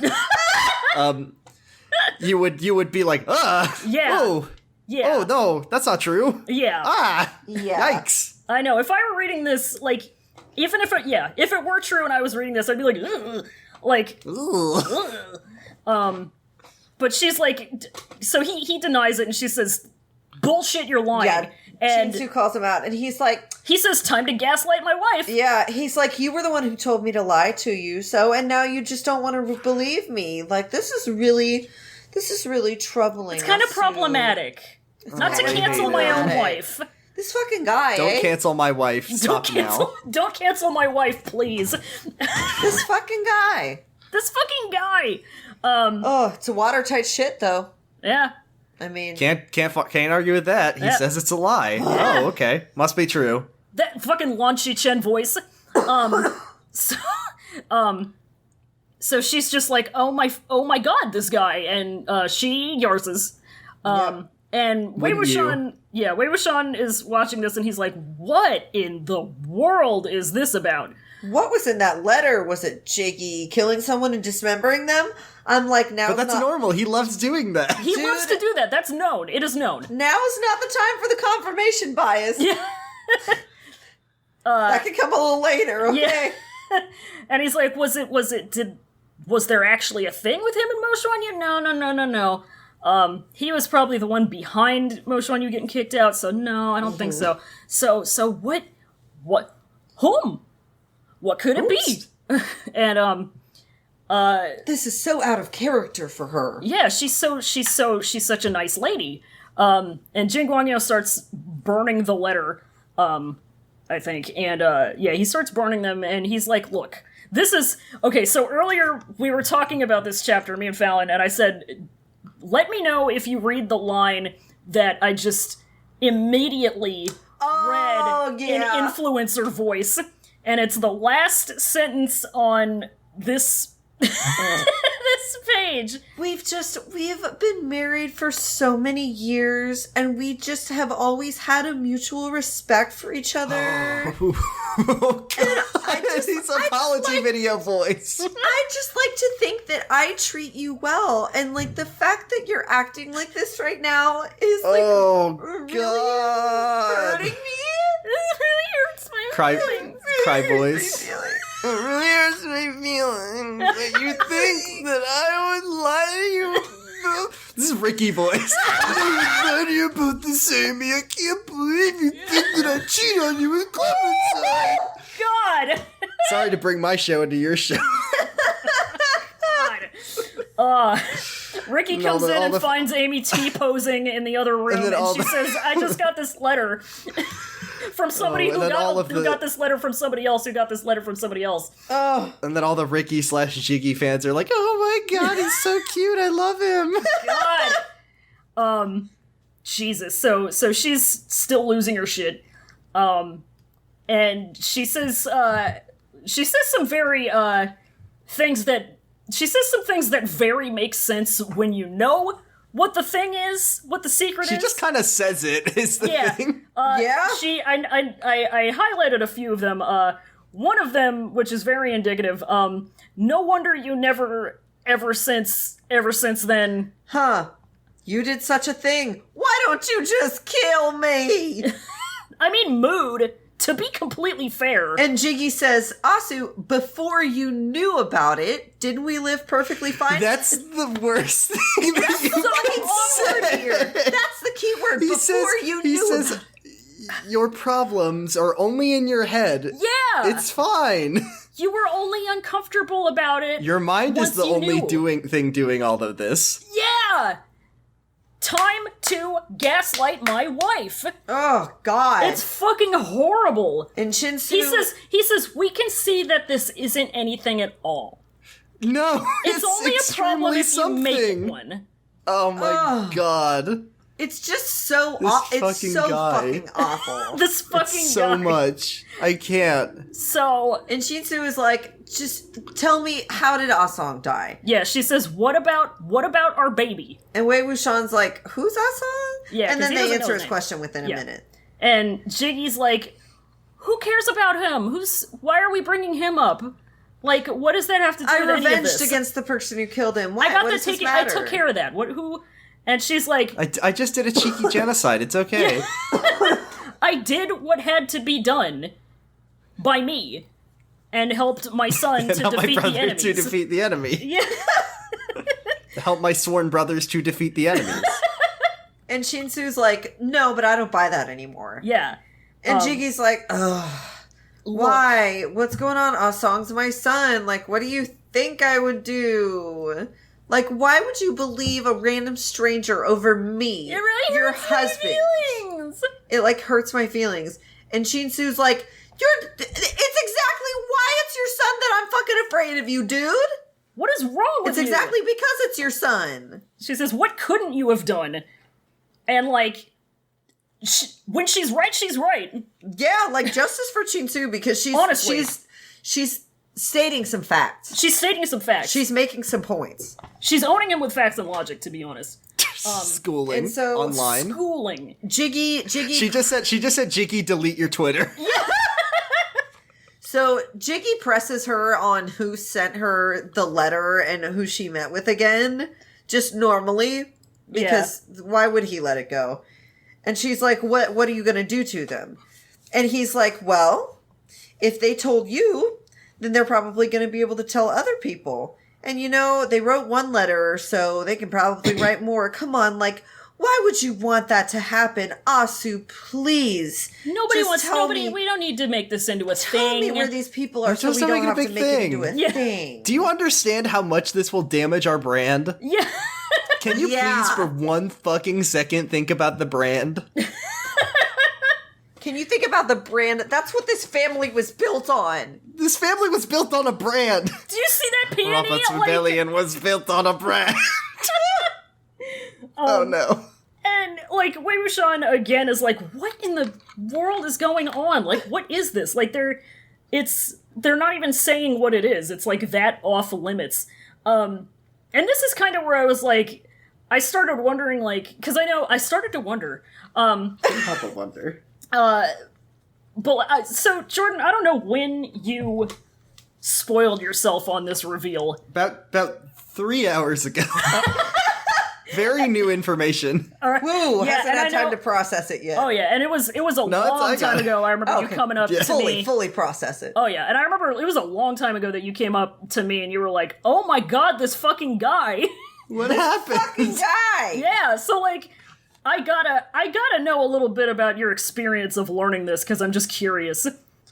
So like, Me too. I mean, this man's a bastard man. Yeah. And I've for the whole time assumed, and I don't know if things are gonna get censored or whatever, of like what the secret is without me being able to talk about my experience of like, oh, because for the whole time I thought the whole thing was that she found out that like he extremely on purpose killed their baby was what I thought it was. But then I found out what it is, and because like in your head you just come up with like, well, what's the thing that wife could Jin Guangyao wife could read that is so horrific that it makes her throw up? Yeah. And then I was like, read it, and then I'm like, oh, that just makes so much more sense to me of that. Yeah. So it's like, yeah, it's really gross and really shocking, but also it's just like resolves a big question mark in my brain, and I'm like, oh, all right. I mean, hey, we're living in 2020. They've covered that particular instance to hell and back. I'm getting a no. Oh,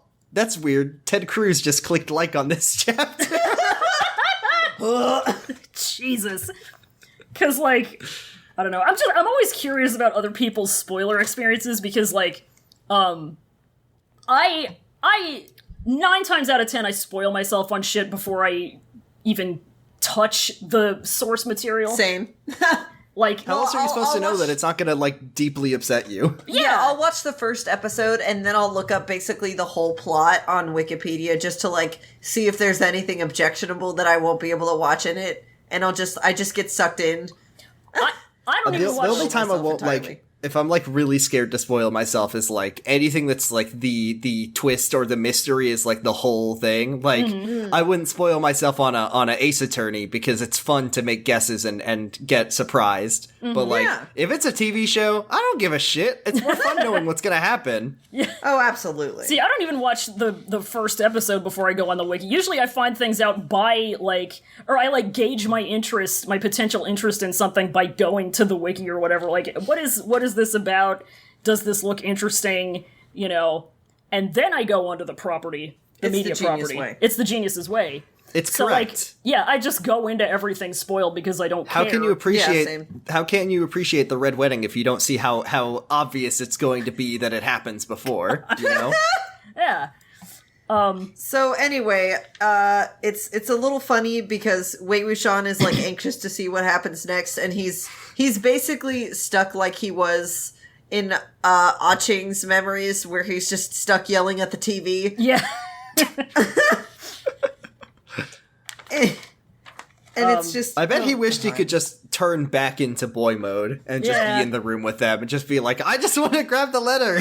Tell me what's going on. Yeah.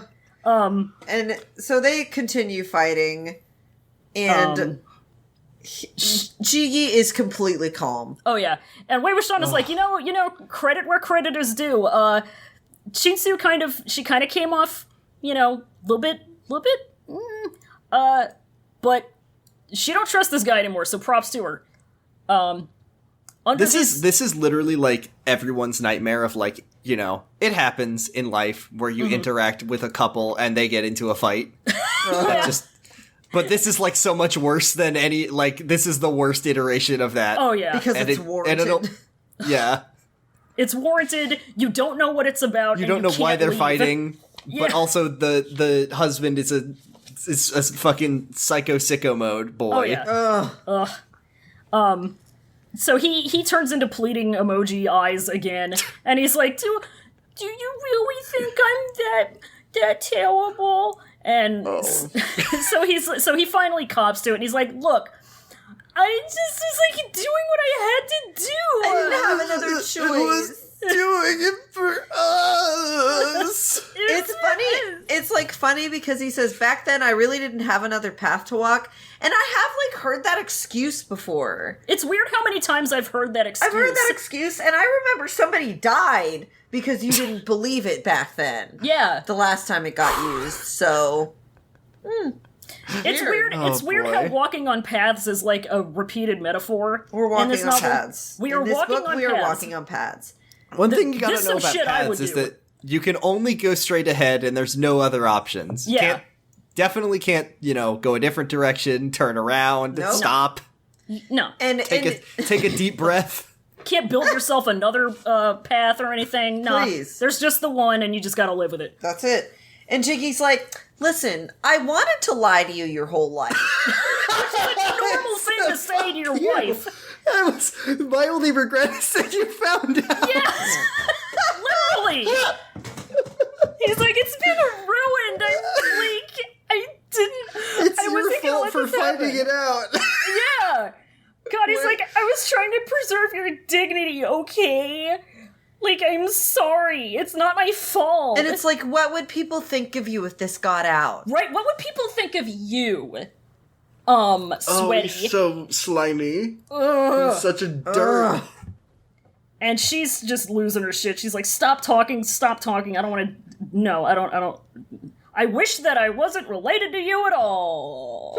Do y'all think that means anything? It's Really just funny marriage. that she wrote it like that.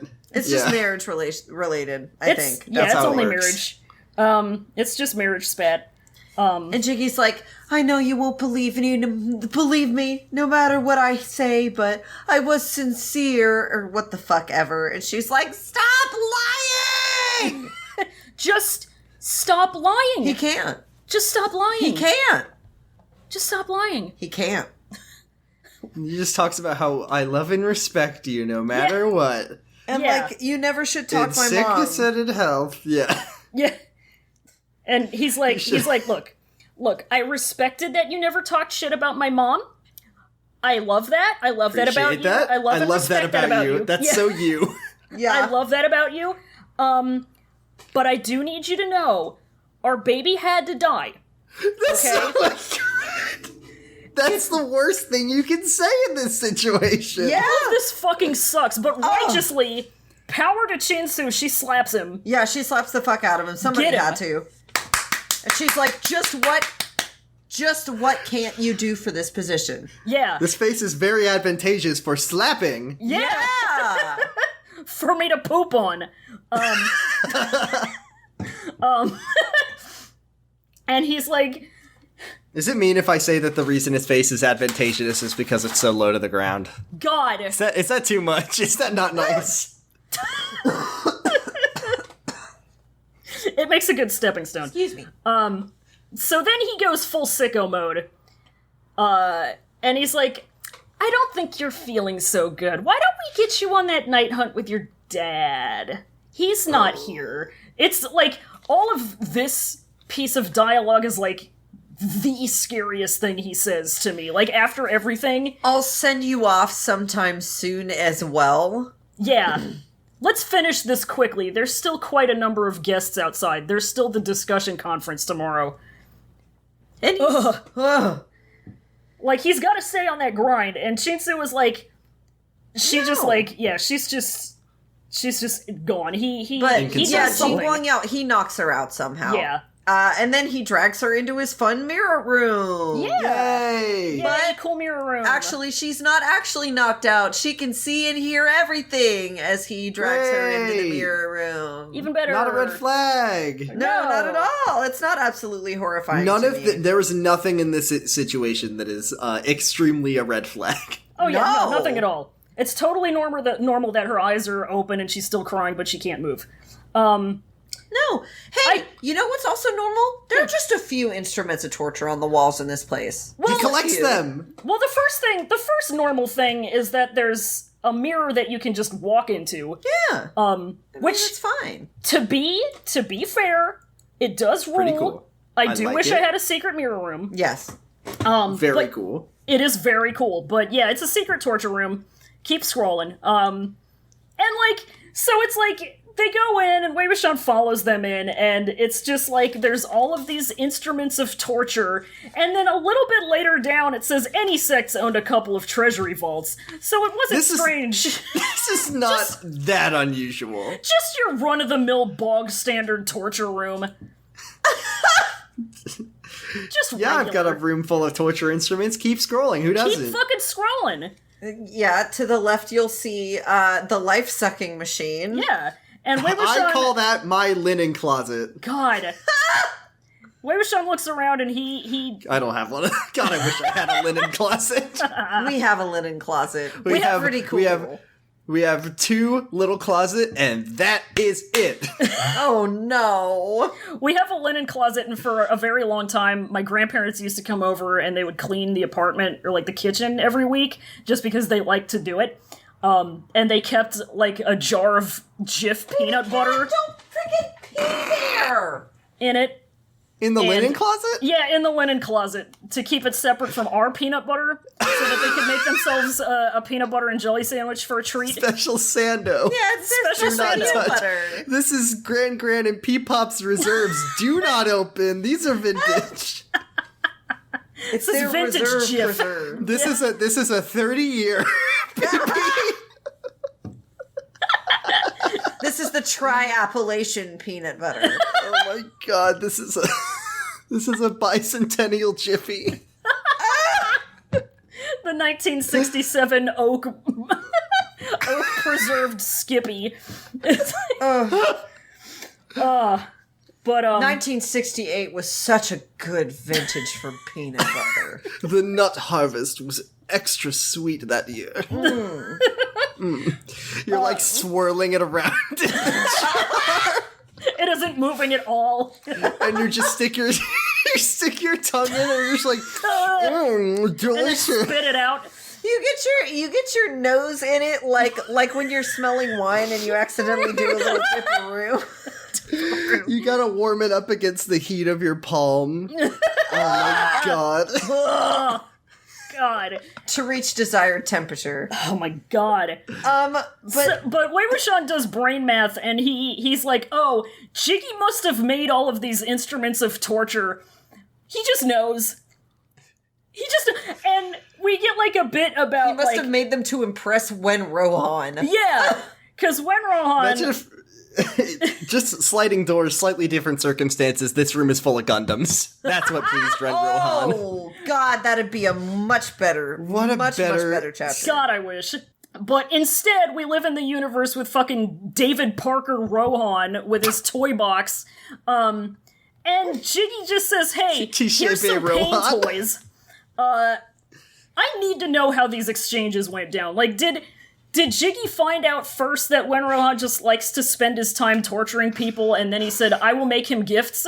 Yeah. Or did he just, like, make a lucky guess and, like, gave him a pair of pliers or something? No, I think he probably got some hot inside intel about it, and he was like, oh, I can exploit this because I also kind of like doing this on the low, but I'm just gonna make these for him so I have an excuse. Yeah, sure. It's like how do I know what kind of clothes Beardo likes? I need to look it up on the wiki. Yeah. And it says that Ren Rohan loves to receive Mickey's Dick Smasher. And it's like, okay, well, then I know. Yeah, he likes elegant and gorgeous clothing. His favorite colors are red and black. And you have to give him an Iron Maiden, and it's fine. Yeah. And then you get his photo. And you can put it outside of his house. So he's got a torture table, too.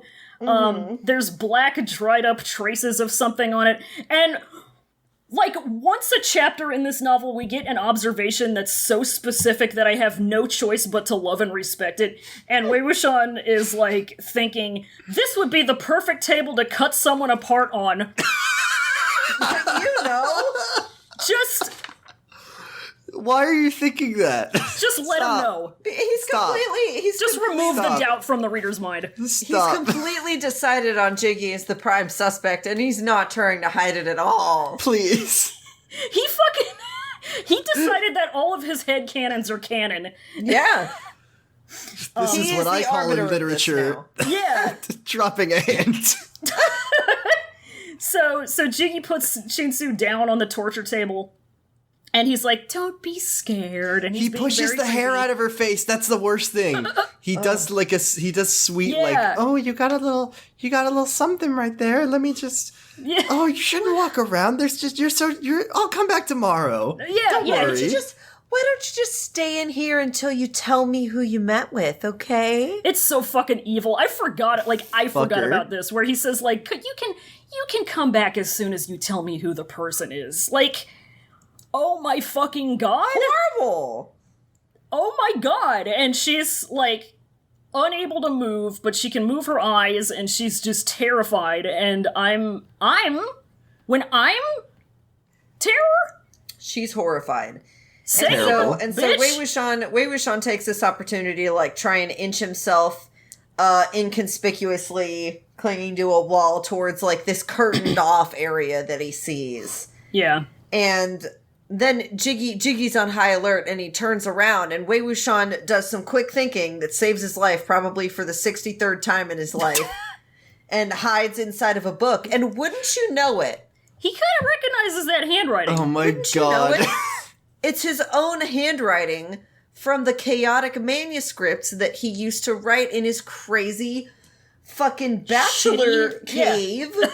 He lived in a cave, he play flute, he writes garbage onto garbage and then throws it in the garbage. He lives in the garbage pit. He probably sleeps on a pile of crumpled up manuscripts that he's already written. Yeah, he sleeps on a pile of discarded manuscripts. He eats hot chip and lie. Yeah. And, so this is, it's one of his Yeeling manifestos.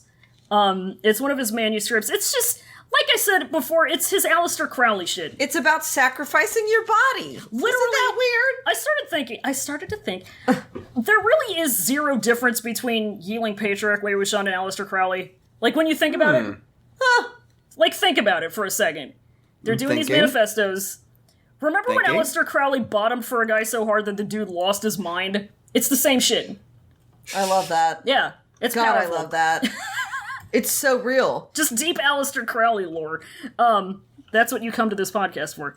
But yeah, he wrote them as he threw them all over the place, which is possibly the best line ever written. Yeah. It's one of the funniest things that has been so good in this story. So thanks to that very exclusive collector's edition of his manuscripts, he knows now that Jiggy and Mo Xuanyu were in cahoots somehow, because not everybody gets to see this very cool secret mirror torture room. Oh yeah. It's special info. It's special hot info. And so he gets out of there. And then he hears Jiggy be like, "All right, Asu, I'm gonna go back to the party. I gotta go refill the hors d'oeuvres."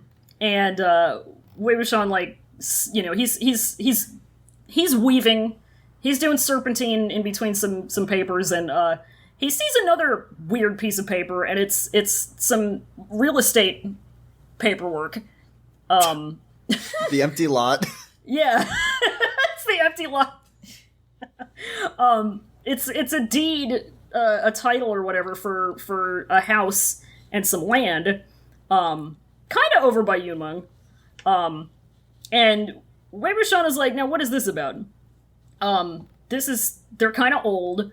No idea what this is about, but he thought he might find something there if he got the chance to do so. I wonder if he will. Maybe someday, bud. Just save that thought for a rainy day. Yeah, for maybe something like... Hey. Save that thought for chapter 98. Yeah. He's gonna go there. He's gonna go there and learn the true depths of Jiggy's depravity, which is that he's a landlord. Yeah, that's pretty much it. That's the worst. That's what's written in the letter. Jiggy releases that when he does influencer voice, he's talking about how hard it is to have an Airbnb in 2020 and how it's there are people too, and this is their livelihood. Ugh. So he's about to sneak up into that be-curtained spot when, lo and behold, Jiggy does it for him. Mm-hmm. Here, I'll show this for you. Yeah, exactly. Check this shit out. And Jiggy stares into whatever is behind the curtain, and he's like, "Were you the one looking at me, you little rascal? You little bastard. You silly bitch." Oh, you little goose. No response from that silly goose. Can we discuss that a tiny bit? Mm-hmm. This little behavior where he just suddenly whips around and, I mean, we find out immediately afterward what it is that he's talking to. Oh, yeah. It's a head. It's Chifeng Zun. Yeah. Oh, Yeah. okay. Yeah. There Where it have I is. heard that name before? It's Nai Manju. Oh, Don't God. do this. The last piece of Exodia. It's the heart of the Build-A-Bear. But Jiggy's like, he has this reaction to it. He's very weird about it. Yeah, he is. Yeah. Very paranoid with it. Yeah. I think, judging from this particular action, that he makes a habit of talking to the head. Yeah. I think he does this on the regular. I think he goes into his secret torture room and he talks to his cool disembodied head. I mean, who else is he gonna fucking talk to? He has no friends. Right? I mean, and if he isn't doing that, which would be kind of funny to be honest. If he isn't doing that, I feel like he's definitely like just constantly aware that it's there. oh yeah, And he's feeling some kind of way about it. it wears on his little I conscience. mean, wouldn't you? Yeah. I mean, if I had a sewn up head of my ex-husband in my closet, I mean, I feel some sort of way about it. This is his Hey Arnold Helga shrine. Yeah. Just kind of goes there every day. He spends 18 hours of the day being cool about it, but he dedicates that 1 hour to That 1 hour. That's self-care for him. That's It's it. self-care. That's his head care time. Yeah. His head care. Care. He adds some bubble gum to it, some chewed up bubble gum. Yeah, He lights some he leaves candles. he leaves a little snack, but he knows he he remembers the snacks that he liked the most. So Oh, yeah. Yeah, he's just he so says- courteous. Oh yeah, he says you want some Takis? You like I got chicken some and a Takis. biscuit? You like chicken and a biscuit? He rearranges his bun. You have the taste of an old man, don't you? Oh my god. You want beetroot? You want fucking beetroot? Fucking ingredients. You want Ingredients? some prunes, you little bastard. You want a Werther's? I'll put a Werther's in there. Oh, I can't. Your mouth is so shut. You love it, don't you? He eats the Werther's in front of the head, like, check this shit out. Look at this, remember when you could eat, hot idiot? God. Horrible. But yeah, Horrible little it's man. naming Joyce head. Yeah, that's who Oops. said it It's is. there. Oops. And that's the chapter. Oops. Yay. Wonder how he got there. But yeah, that's chapter. That's chapter. Good chapter. Very Are good. we still fun chapter. doing the Google Translate Essence Collection after know we that are. hell of a chapter? You know we are. Oh dear It's episode Lord. 50. It's a We're big doing one. it. Half It's- a century. Yeah. This is a lot of chapter. It is a lot of Jesus chapter. Christ. We'll go through it and we'll get on out. It'll be Woo. good. It'll be good. The next few chapters are also pretty thick, boys, but the good news is no chapters from here to the end of the damn thing are going to be as long as this. Yeah. Thank Goku. But it's time for the Google Translate Essence Collection. I spent some time thinking about, should I do something big and special for episode 50? But sometimes you just gotta bring some bangers. Yeah. I got some Jiggy themed bangers Oh, of course. this week. So I have four of them from two different fics. Okay. The first pair of them are originally from Vietnamese. Great. And then the second two of them are from Chinese. I usually leave it up to y'all which ones you want to do, but I gotta be honest here. Jordan, I really want you to do this first one. Of course. Be more than happy to. So, I am the boss. So for context, I think what's happening in this fic, is that Nia Mingjue woke up having, like, isekai'd into some shit where he's, like, hanging out with Jiggy back when he was Menyao and his mom in the brothel. I think that's what's happening. Don't take my word on it, but here we...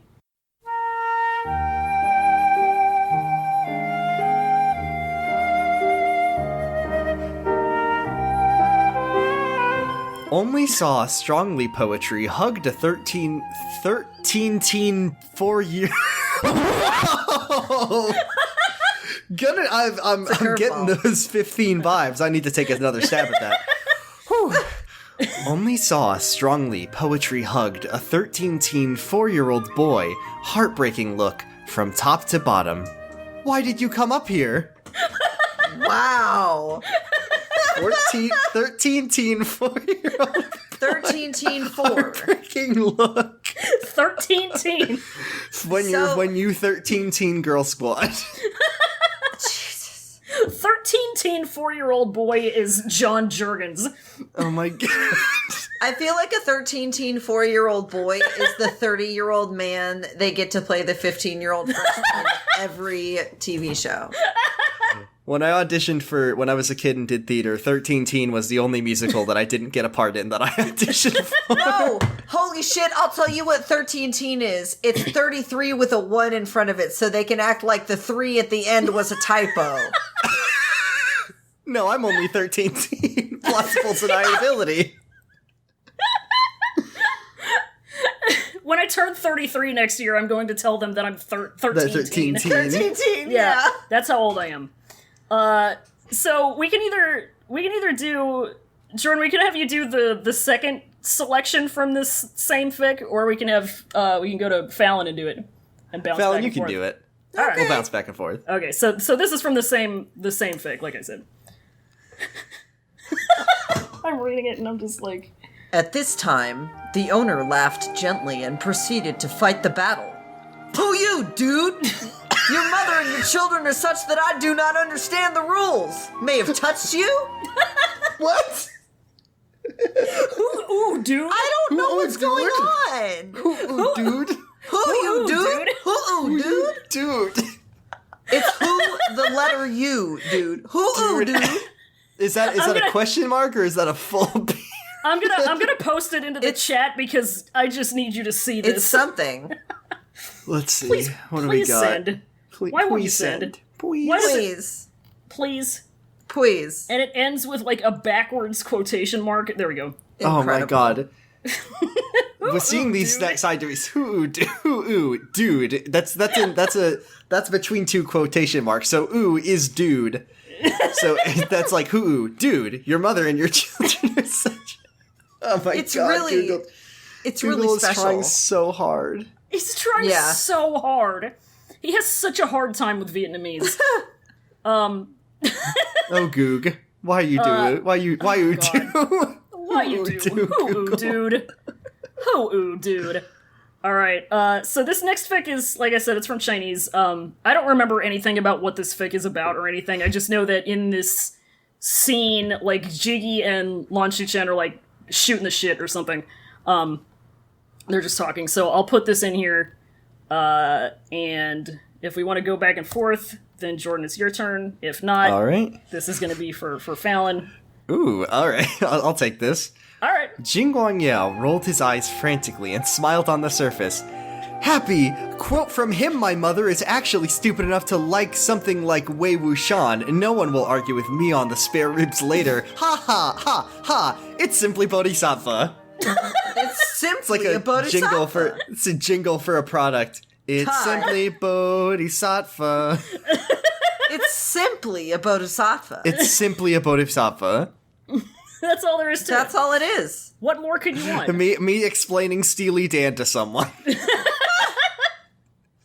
This is simply incongruous. It's not incongruous. It's in. Happy. I like to start all my quotes with the word happy exclamation point. Happy. Happy. I like to start everything that I say with the mood that I'm feeling. Yeah, maybe that's Yeah. how Jing Yao is so effective at conveying his like fake emotions to people. Is he qualifies every sentence by his emotion. Angry. Yeah, Sad. fear. Happy. So it's easier. Yeah. It's Yeah, easier so you for can him understand. To pull the wool over. Yeah. Yeah. Oh well, he must be just- happy. He told me happy. Yeah, gotta take his word for it. There you go. So this last one, oh my god. I'm gonna put this one in the Discord also because this one, you need to see this one to believe You just it. gotta see it to believe it. Yeah. Alright, let me pull up the big one. There we go. So this is for you, Ray.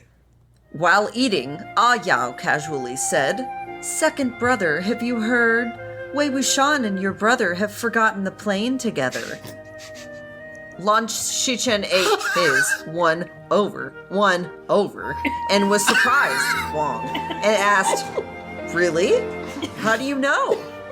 Jing Guang Yao. Listening to Alian, which is Aling. I forgot to send the amount, but there are fake ones? That sentence sounds like, can we try that middle sentence, but it's just the parentheticals are a second person reading it, like Yes. I was thinking that. like, oh, here, I'll try. Lan Zishen ate His 1 over and was surprised. Wang. Wang. Like, I really, really wish that we could understand the obvious, wonderful joke that they're telling here, but, Yeah, Google's the vacuum of humor. If anything has ever been lost in translation, It's this. it's that. God. Surprise, parentheses, Wong. Wong.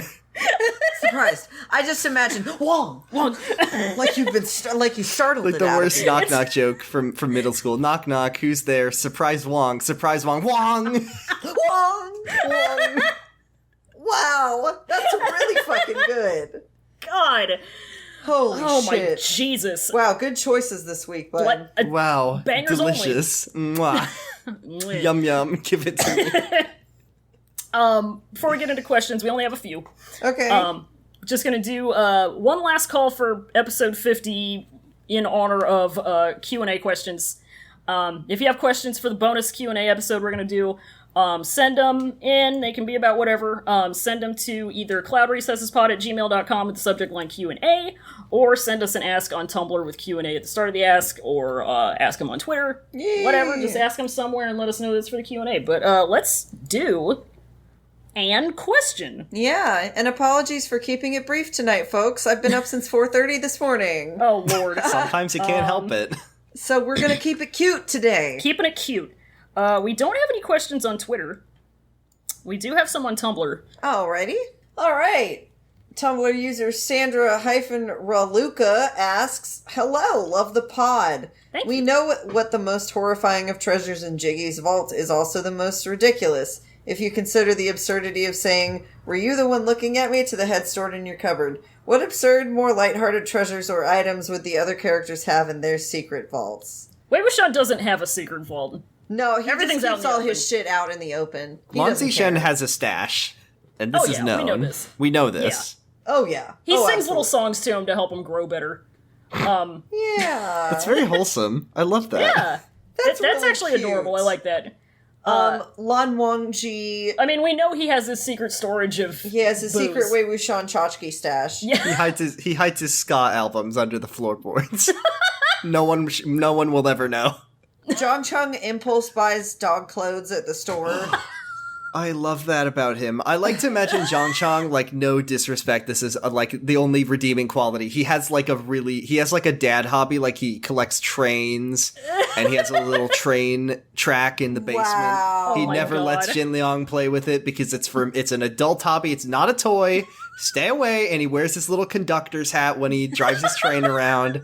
It's the only wholesome thing Yes. about him. Wow, I really like it. I think he deserves that. Just give him the one thing. He's only happy when he's got his trains. Let him have this one thing. trains. All I need are my trains. Don't touch my trains. He loves wouldn't, his if he trains. ever, and this is a big if he ever got married, wife not allowed to touch trains. No. The train trains are a cave. very sacred part of his life that he doesn't bring into his fiance or wife's life until a very long way down the road, Yeah. until he knows he can really trust. 30th His, anniversary, she his gets to look spouse. at one train. Yes. 40th, she gets 53 to when he finally discloses. maybe touch the train. John Cheng's train cave. That's right. Do not enter. That's enough. Enter All right. if you dare. So, next question. We actually got two different questions basically asking this. If you had a secret mirror room, what would you put in it? That question comes to us from Anonymous. Are we being real or funny? This question Both. is asking you to reveal your secrets. Yeah. Yeah, y'all really gonna put us on... You're on really blast, gonna put us on Front Street with this. Not to be cliche or anything, but I think I'd put a bunch of sex toys in it. I feel like it'd only be right. It'd only be right. That's where you keep them. Yeah. This is... here's the thing. Two things. Number one, I always need more storage. So realistically, it's storage. But can I be real with you? And this is a real internet man problem. Sometimes you just need a place to put your Lego. You know... I think that you have to just respect the fact that if you had a secret room in your house and you walked in and it was full of Lego, because I don't have the money for it, but also, where the fuck are you gonna put it? Because you're not gonna put it in the living room. No, that's really valid. Mm-hmm. You gotta keep that shit safe. Right, would you keep your puzzles in there? No, because I don't have a problem with keeping my puzzles out in the open. Everybody knows that about me. Mm-hmm. I think... I don't know if I can open up about this. Because people might hate me. I know I'm going to lose some friends. This is going to break some relationships that I've worked hard to cultivate. But I think what I would keep in there is my tiny, growing desire for AirPods. Yeah, lock that shit AirPods away. room. Yeah, nobody needs that. Doesn't ever need to see the light of day. Alternate option. I've always wanted to try making my own cheese, but you need a cold, climate-controlled space. And also, what's a better space than a room that is perfect to keep a head nice and fresh to also help get that cheese? That's your personal cheese cave now, bud. Only I can enter the cheese cave. It's my personal cheese. Wow, I love that. All right, next question is from Anonymous. They say, I love Paperman Wushan. He's too cute. If you could use any of Wei Wuxian's main techniques, necromancy, empathy, Paperman, etc., which one would you want to be master of? Empathy. It would fuck me up, but it'd be so worth it. It's too scary to be Paperman. I said it before, and I'll say it again. My life would be in too much danger. I'm too reckless with that shit. Yeah. Ethically, necromancy is bad, so I wouldn't do that. So I guess I'd have to go with empathy. Yeah. I love empathy, dude. Empathy whips. It seems like you just have basically infinity TV shows. Pretty much. Yeah. You just go right through it. Yeah. And you can yell at the TV all you want, and nobody's gonna hear you. Yeah, nobody cares. The only problem is that you can't stop. Like, you're in there for years. Yeah, you're just kind of a passive experiencer. Yeah. On the bright side, it seems to only last, like, a fraction of the time that you think it lasts. Yeah. Though, that is kind of a Junji Ito nightmare. You do, like, if you have somebody with, like, a cool Jung bell or whatever, you can get woken up out of it. Do you feel the need to go to the bathroom when you're doing it? Because... That's a good question. No, I think it just, like, suppresses all your shit. Yeah, I think it just washes over literally. You. Hey! No, I'd be down for empathy. Oh, yeah. It seems neat. Oh, yeah. It's good. All right, our last question is from another anonymous friend. They asked, I was hashtag fonking about Bichan as dustless and it getting that name. Has it absorbed so much trademark lawn fuddy-duddiness from Lon Wangji that it magically became dust repellent? Is it because he famously cleans it neatly every day? Is it maybe able to clean itself if you wave it around hard enough, like a wet dog? Could Wei Wuxian use it to dig in the dirt with the excuse that it cleans itself? I completely forgot the name that exiled rebels gave it, so I'm maybe taking it too literally, but it's fun to do it. Hey, all of those are correct. Yeah, it's all of them. All Mr. right. Clean gets rid of dirt and grime.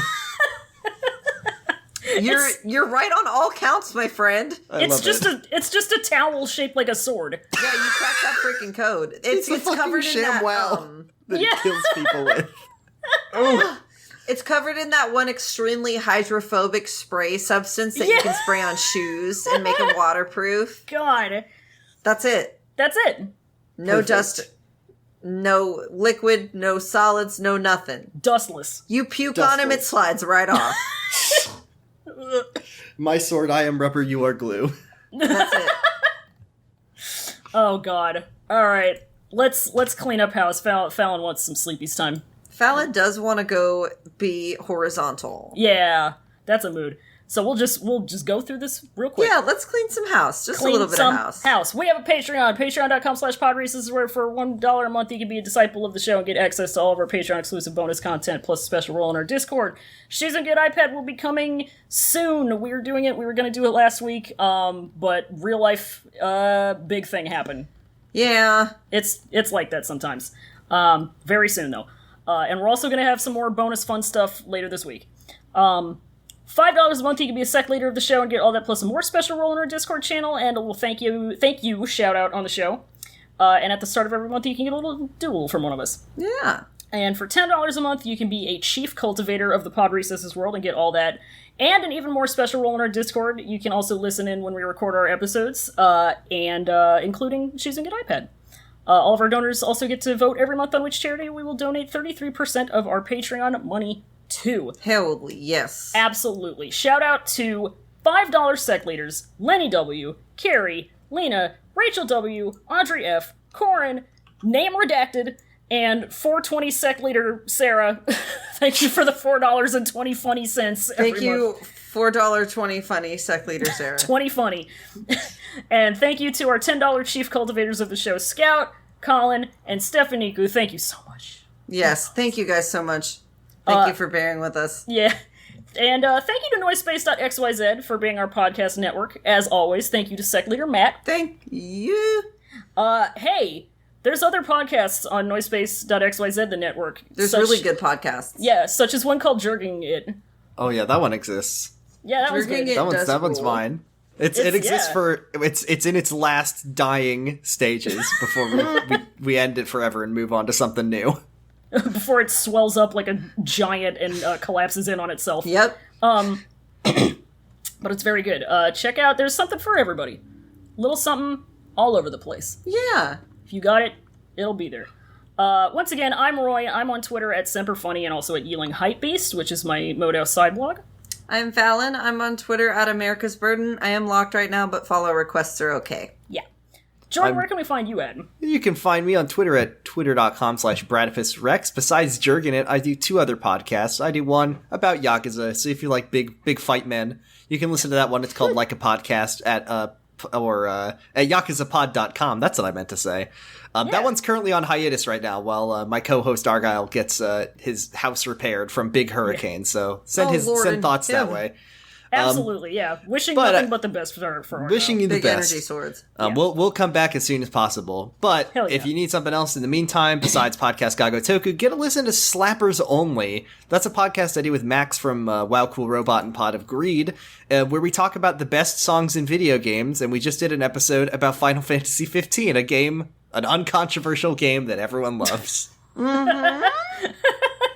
We fucking love it. Wow, we really love to see it. Such wonderful content from our pal Jord. We love content.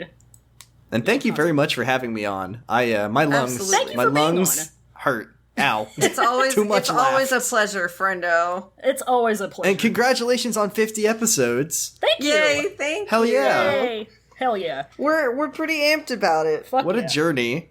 We really stuck with it. We're in it for the long haul because this is a very big book. And you're like not even halfway through the book. It's so much. Oh god.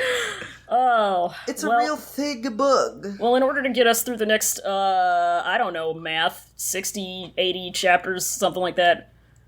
You know what we say at episodes. We do say Semper Bunny. Semper Bunny. You are all my nephews now. Devil has been solved. Semper Bunui? Semper Neville. What? Semper... No, I meant to say Semper Nephew, and it came out as Semper Neville. Semper Neville. Semper Neville. I've just turned my body into the Google Translate Essence collection. Jesus. Semper Neville. Semper Neville. What the fuck Semper does that Nephew, mean? everybody. Wow. Go Seattle Garages. Yeah. Oh, Jesus. Oh. Bye. Semper Neville. Bye.